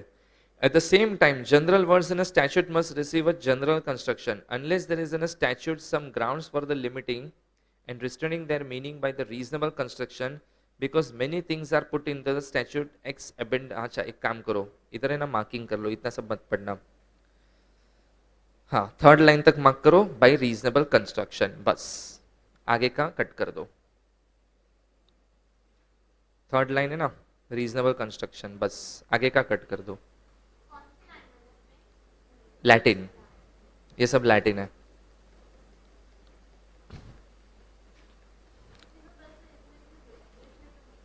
बिकॉज इंग्लिश में हम लोग ने नहीं दिया, बिकॉज हमने ये सब लैंग्वेज अडॉप्ट की है इन लॉ, बराबर। बिकॉज हम लोग को ऐसा लगता था कि इंग्लिश वर्ड जो एक्सप्रेस करना है वो नहीं हो रहा है, बेस्ट वर्ड है लैटिन, तो उठाओ वैसा। रूल समझा? तो जो स्पेसिफिकली मेंशन है वो इंक्लूडेड है, जो नहीं बोला वो एक्सक्लूडेड है। बिकॉज एक्ट कांट स्पेसिफाई कि जैसे सपोज ये मेरा एग्जांपल जो मैं बोल रहा हूं कि 80 एंड अबव परसेंटेज वाले इंक्लूडेड है, it mean 79 included, 78 included, 77 included, 76 excluded, ये सब लिखूं मैं? नहीं, तो उसमें से कोई दूसरा भी पैदा आएगा, सर 77.5 वो आएगा कि नहीं आएगा? I can't categorize each and every category ना, मतलब इतना मैं डिटेल में तो एक्सप्लेनेशन दे ही नहीं पाएगा, तो बेस्ट है इंक्लूड करो, जिसका नहीं कुछ बोला वो बाय डिफॉल्ट एक्सक्लूडेड है। Common sense is not so common ना, यू नो दैट। लोग कई सा डम क्वेश्चन भी पूछते हैं, जैसे देखो अभी ईईटी को मैं पढ़ा रहा था, मैंने उनको क्वेश्चन पूछा, who is president of India? Don't you think it's a common sense question, basic? मेरे को क्या आंसर दिया पता है? राहुल गांधी। चलो ये छोड़ो, फाइनल का एक एग्जांपल देता हूँ, यहाँ का नहीं, दूसरे क्लास में मैं पढ़ाता था पहले, तो वहां पे ना मैं कंसेप्ट पढ़ा था, मतलब मेरे को ऐसा लगता है लोगों में कॉमन सेंस किधर चला गया, मतलब इतना दिमाग कैसा नहीं चलता है। वहां पे कंसेप्ट है, एक कस्टम एक्ट है, उसमें ऐसा लिखा है कि जब शिप पानी में फ्लोट करता है ना, तो बीच में सडनली स्ट्रोम या ऐसा कुछ आया, तो शिप इधर उधर होएगा, तो लोग क्या करते हैं, शिप को बचाने के लिए ना जितने भी हैवी गुड्स होते हैं ना, वो शिप पे से उठा के पानी में फेंक देते हैं, just to protect the ship. ठीक है, तो वो हल्का होएगा, लाइट वेट होएगा, तो वो फ्लोट कर पाएगा। तो मैंने बोला ऐसा होता है, तो जिसका गुड्स गया वो इंश्योरेंस में क्लेम करेगा, तो पैसा मिल जाएगा उसको। एक लड़की मेरे को क्या पूछती है पता है, डाउट, सर फेंकने का क्यों पानी में? Then give me some other alternate. Sir side में रखने का ना।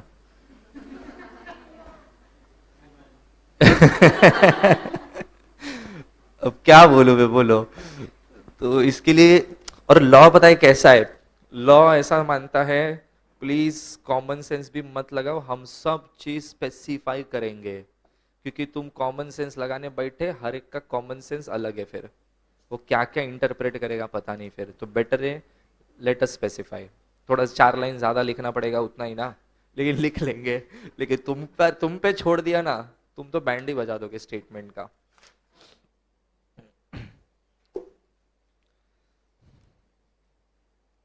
चलो थोड़ा हैवी पढ़ लिया ना, अभी थोड़ा इजी चले चले आ जाओ, पहले पेज नंबर 139 पे आओ। देखो वहां पे है यूज ऑफ एंड और, ये दो वर्ड का मतलब पता है ना, कब एंड होता है और कब यूज होता है, और कब होता है, या तो ये या तो ये, तो क्या लिखने का बीच में, और, दोनों इंक्लूड करना है तो, हाँ सोचो और एंड, ये तो तुमको समझ रहे, लेकिन कुछ लोग ऐसे भी है और एंड का फर्क नहीं पता उनको, एंड बोलना था और लिख दिया, और लिखना था एंड लिख दिया, पूरा मीनिंग चेंज हो गया। कुछ तुम प्रोविजन पढ़ोगे ना एपीसी में, उसमें देखो हमने ऐसा पढ़ा था, इम्प्रिजनमेंट ऑफ 3 years और फाइन और बोथ, या तो खाली जेल, या तो सिर्फ मॉनेटरी पेनल्टी, या तो दोनों। रेप जैसे प्रोविजन पढ़ोगे ना, उसमें ऐसा लिखा है इम्प्रिजनमेंट एंड फाइन, मतलब दोनों आएगा। ठीक है, तो इसके लिए वर्डिंग्स बहुत समझना चाहिए। उसके बाद देखो डीमिंग प्रोविजंस, सो उसमें देखो a provision in a statute which contains the word deemed is called deeming provision for the legal faction. The deem means regard or consider in specified way, to treat something as if it were something else, assuming a fact which does not really exist. Sometimes a deeming provision is used to simply to provide that the something will not be treated as a particular way. For example, provided that nothing in this section shall be deemed to give validity to acts done by a director after his appointment has been shown to the company to be invalid or to have terminated. देखो कुछ जगह पे ना ऐसा लिखा है, देखो क्या लिखा है, a word a provision in a statute,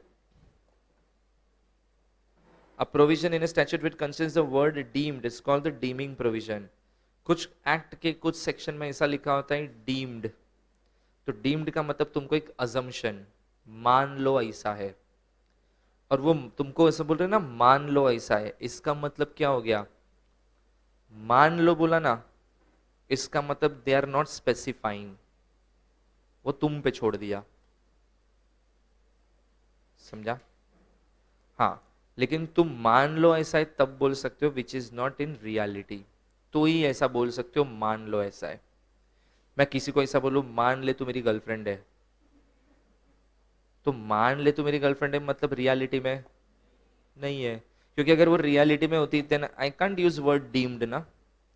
तो जब वर्ड डीम्ड होता है ना तो समझ जाने का कि ये अजम्पशन करवा रहे हैं हमसे, और वो अजम्पशन पे चलेगा, और अजम्पशन उस चीज पे करवाते जो रियलिटी नहीं होता है।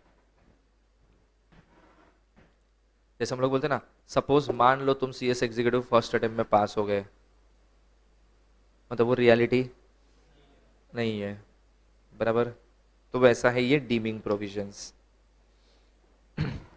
चलो उसके बाद आ जाओ,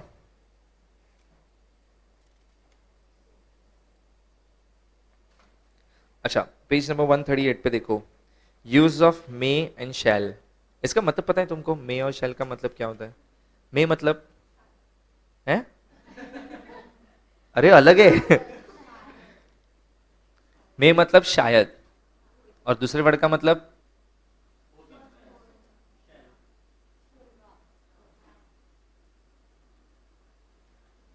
तो तुम तो मे हैपन हो सकता है। तो फर्क क्या है फिर?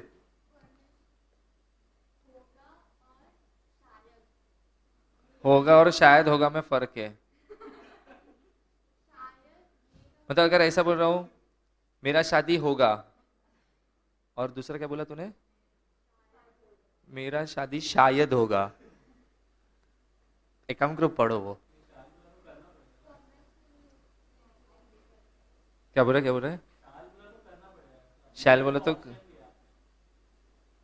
ओके, पढ़ो पढ़ो तुम लोग पढ़ो, देखो क्या समझता है।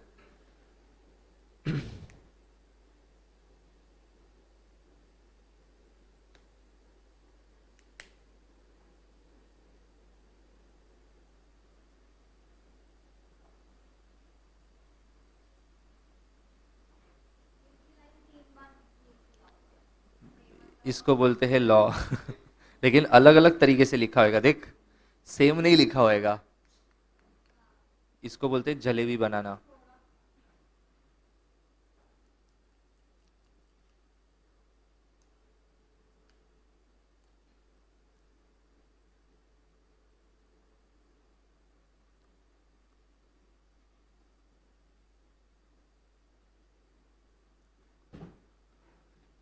क्या समझा? करेक्ट, वो मैंडेटरी हो गया, और मे परमिशन हो गया। ठीक है, तो जहाँ पे तुमको मैंडेटरी करवाना you have to use word shall, और जहाँ पे तुमको परमिसिव या परमिशन के साथ करना पड़ेगा वो, जैसे हम लोग बोलते हैं ना मे आई कम इन, सो वी आर डिमांडिंग और वी आर टेकिंग परमिशन। ठीक है, ओके। चलो उसके बाद आ जाओ, पेज नंबर 138 पे देखो, एक रूल है नॉसिटुरस सॉसेस। वही वही ऊपर, उसके ऊपर, रूल ऑफ नॉसिटुरस सॉसेस।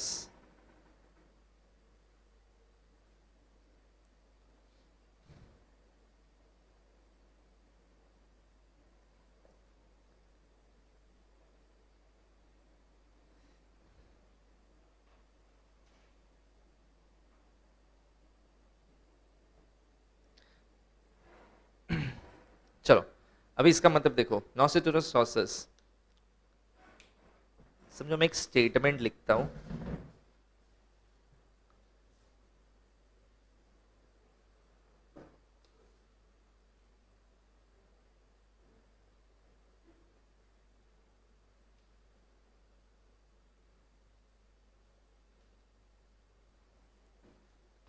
इसका मतलब क्या है, बराबर। देखो कुछ लोग को ना इस वर्ड का मतलब नहीं पता है, हो सकता है, तो तुम क्या करते हो, देखो दैट शिप वॉज, तो तुम्हें ना आगे पीछे का वर्ड का कनेक्शन इस वर्ड के साथ लगाओगे, होता है ना। जैसे कोई भारी वर्ड चिपका, ये मूवी ये देखा है, तू तो देखती नहीं होगी, फैमिली मैन सीजन 1। क्या यार, किसने नहीं देखा है? एक तो ये बाय डिफॉल्ट है, तो एक दो तीन, फैमिली मैन देखा है? कैसे? गलती से चालू हो गया था। तेनों देखा है? हाँ, उसमें देखो रेस्टोरेंट में जाता है अपनी बीवी के साथ, शायद पहले में ही था ये, वो ऐसा बोलते हैं ना, आवर मैरिज इज शैम।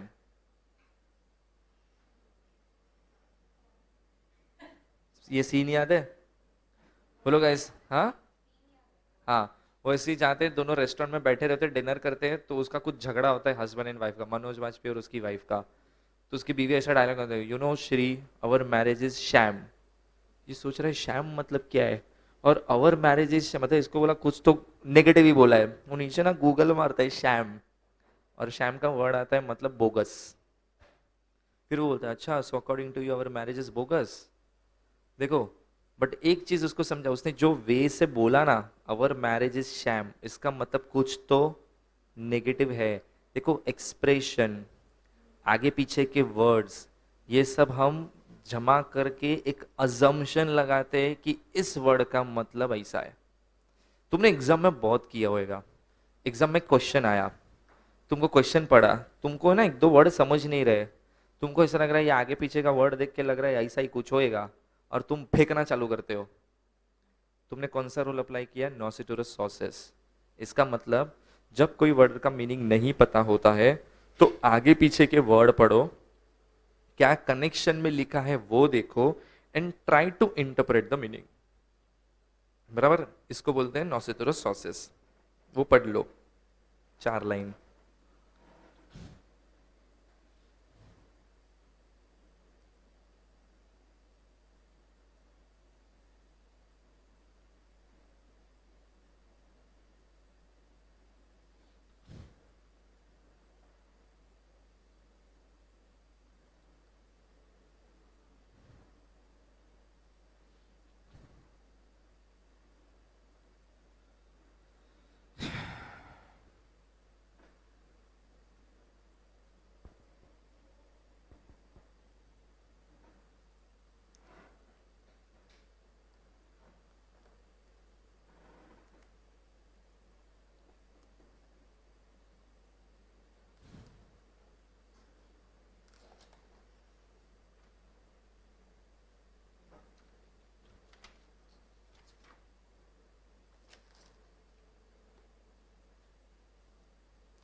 चलो नेक्स्ट आ जाओ, पेज नंबर 142 पे आओ।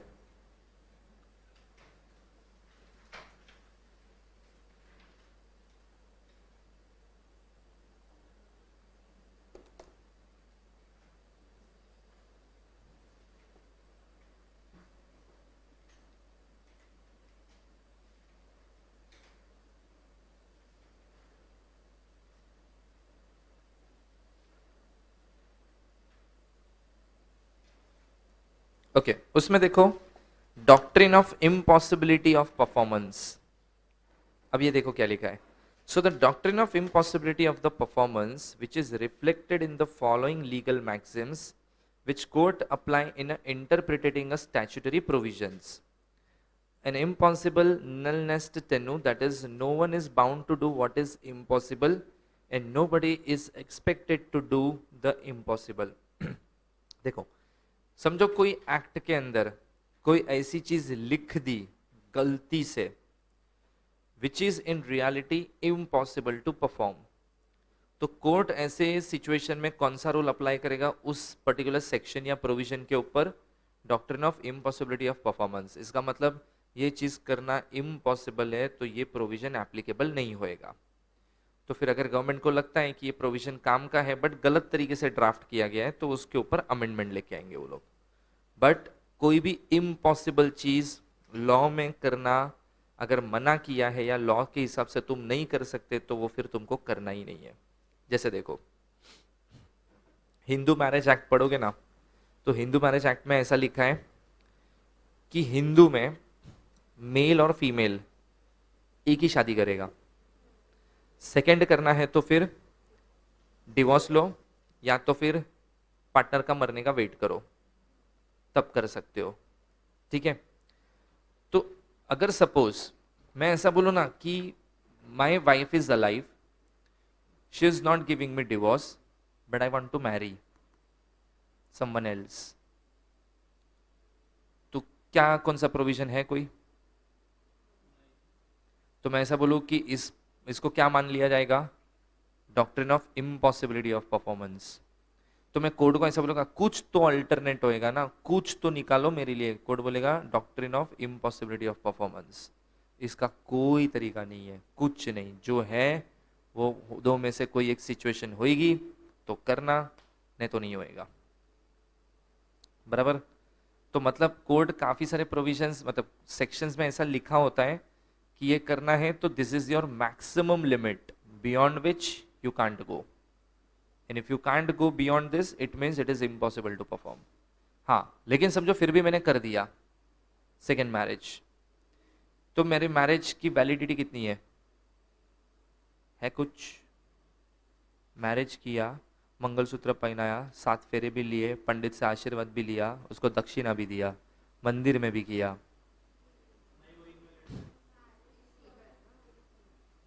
क्या मैरिज सर्टिफिकेट मिलता है? नहीं चाहिए मेरे को सर्टिफिकेट। जैसे आज मेरी शादी को 6 साल हुआ, आई don't have a marriage certificate till now. मेरी बीवी का आज भी उसका जो कौन सा नाम बोलते हैं, प्री मैरिज वाला नाम है ना, वही है आज भी उसका। मेरी शादी इनवैलिड है। तो हाँ बोलेगी तो आज ही हो जाएगा फिर तो। इनवैलिड है।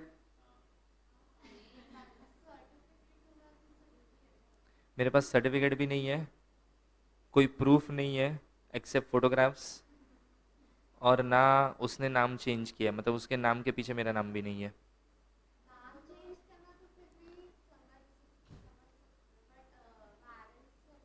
नहीं है मेरे पास, बनाया ही नहीं है मैंने कभी। उससे बोलने से क्या होता है, वो तो पागल है, वो तो खुद भी बोलेगी। कल तो कोई भी आके उड़ के बोलेगा ये मेरा पति है, मान लू। मैरिज वैलिड है?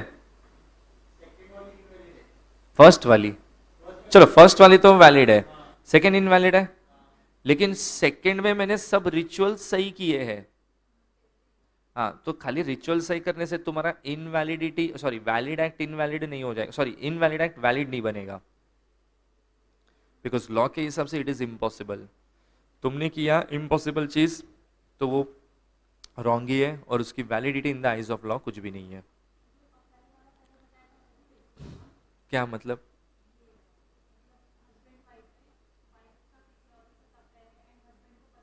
हाँ, नहीं, केस डिवोर्स के, ये तो एक्स्ट्रा मैरिटल अफेयर है ना। देखो एक्स्ट्रा मैरिटल में है ना, पहले के प्रोविजन में और अभी के प्रोविजन में फर्क क्या है? पहले एक्स्ट्रा मैरिटल अगर कोई करेगा ना सेक्सुअल रिलेशनशिप ऑफ 497, तो उसमें जेल जाते थे लोग पहले। अभी तुम उस रीजन पे खाली डिवोर्स मांग सकते हो, जेल नहीं भेज सकते किसी को। तो अगर मैंने वो चीज की है तो बिफोर 2019 मैं जेल भी जाता था अगर मेरी वाइफ केस करती है ना एडल्ट्री का तो। लेकिन आज मेरी वाइफ अगर केस करती है ना एडल्ट्री का, तो मैं जेल नहीं जाएगा, बट हाँ उस ग्राउंड पे वो खाली डिवोर्स मांगेगी, इससे ज्यादा कुछ नहीं होएगा। तो पहले तो जेल जाते थे ना 5-5 साल, अब तो बच गए। तो जेल नहीं गए और उस बेस पे खाली डिवोर्स मिल गया तो लीगली हो गया ना, मतलब वो एक kind of, not directly legal नहीं है बट इनडायरेक्टली तो वो लीगली हो रहा है वैसा। समझा इम्पॉसिबिलिटी ऑफ परफॉर्मेंस? ठीक है, चलो बाकी का नेक्स्ट लेक्चर में करेंगे। नेक्स्ट लेक्चर में ये चैप्टर खत्म हो जाएगा।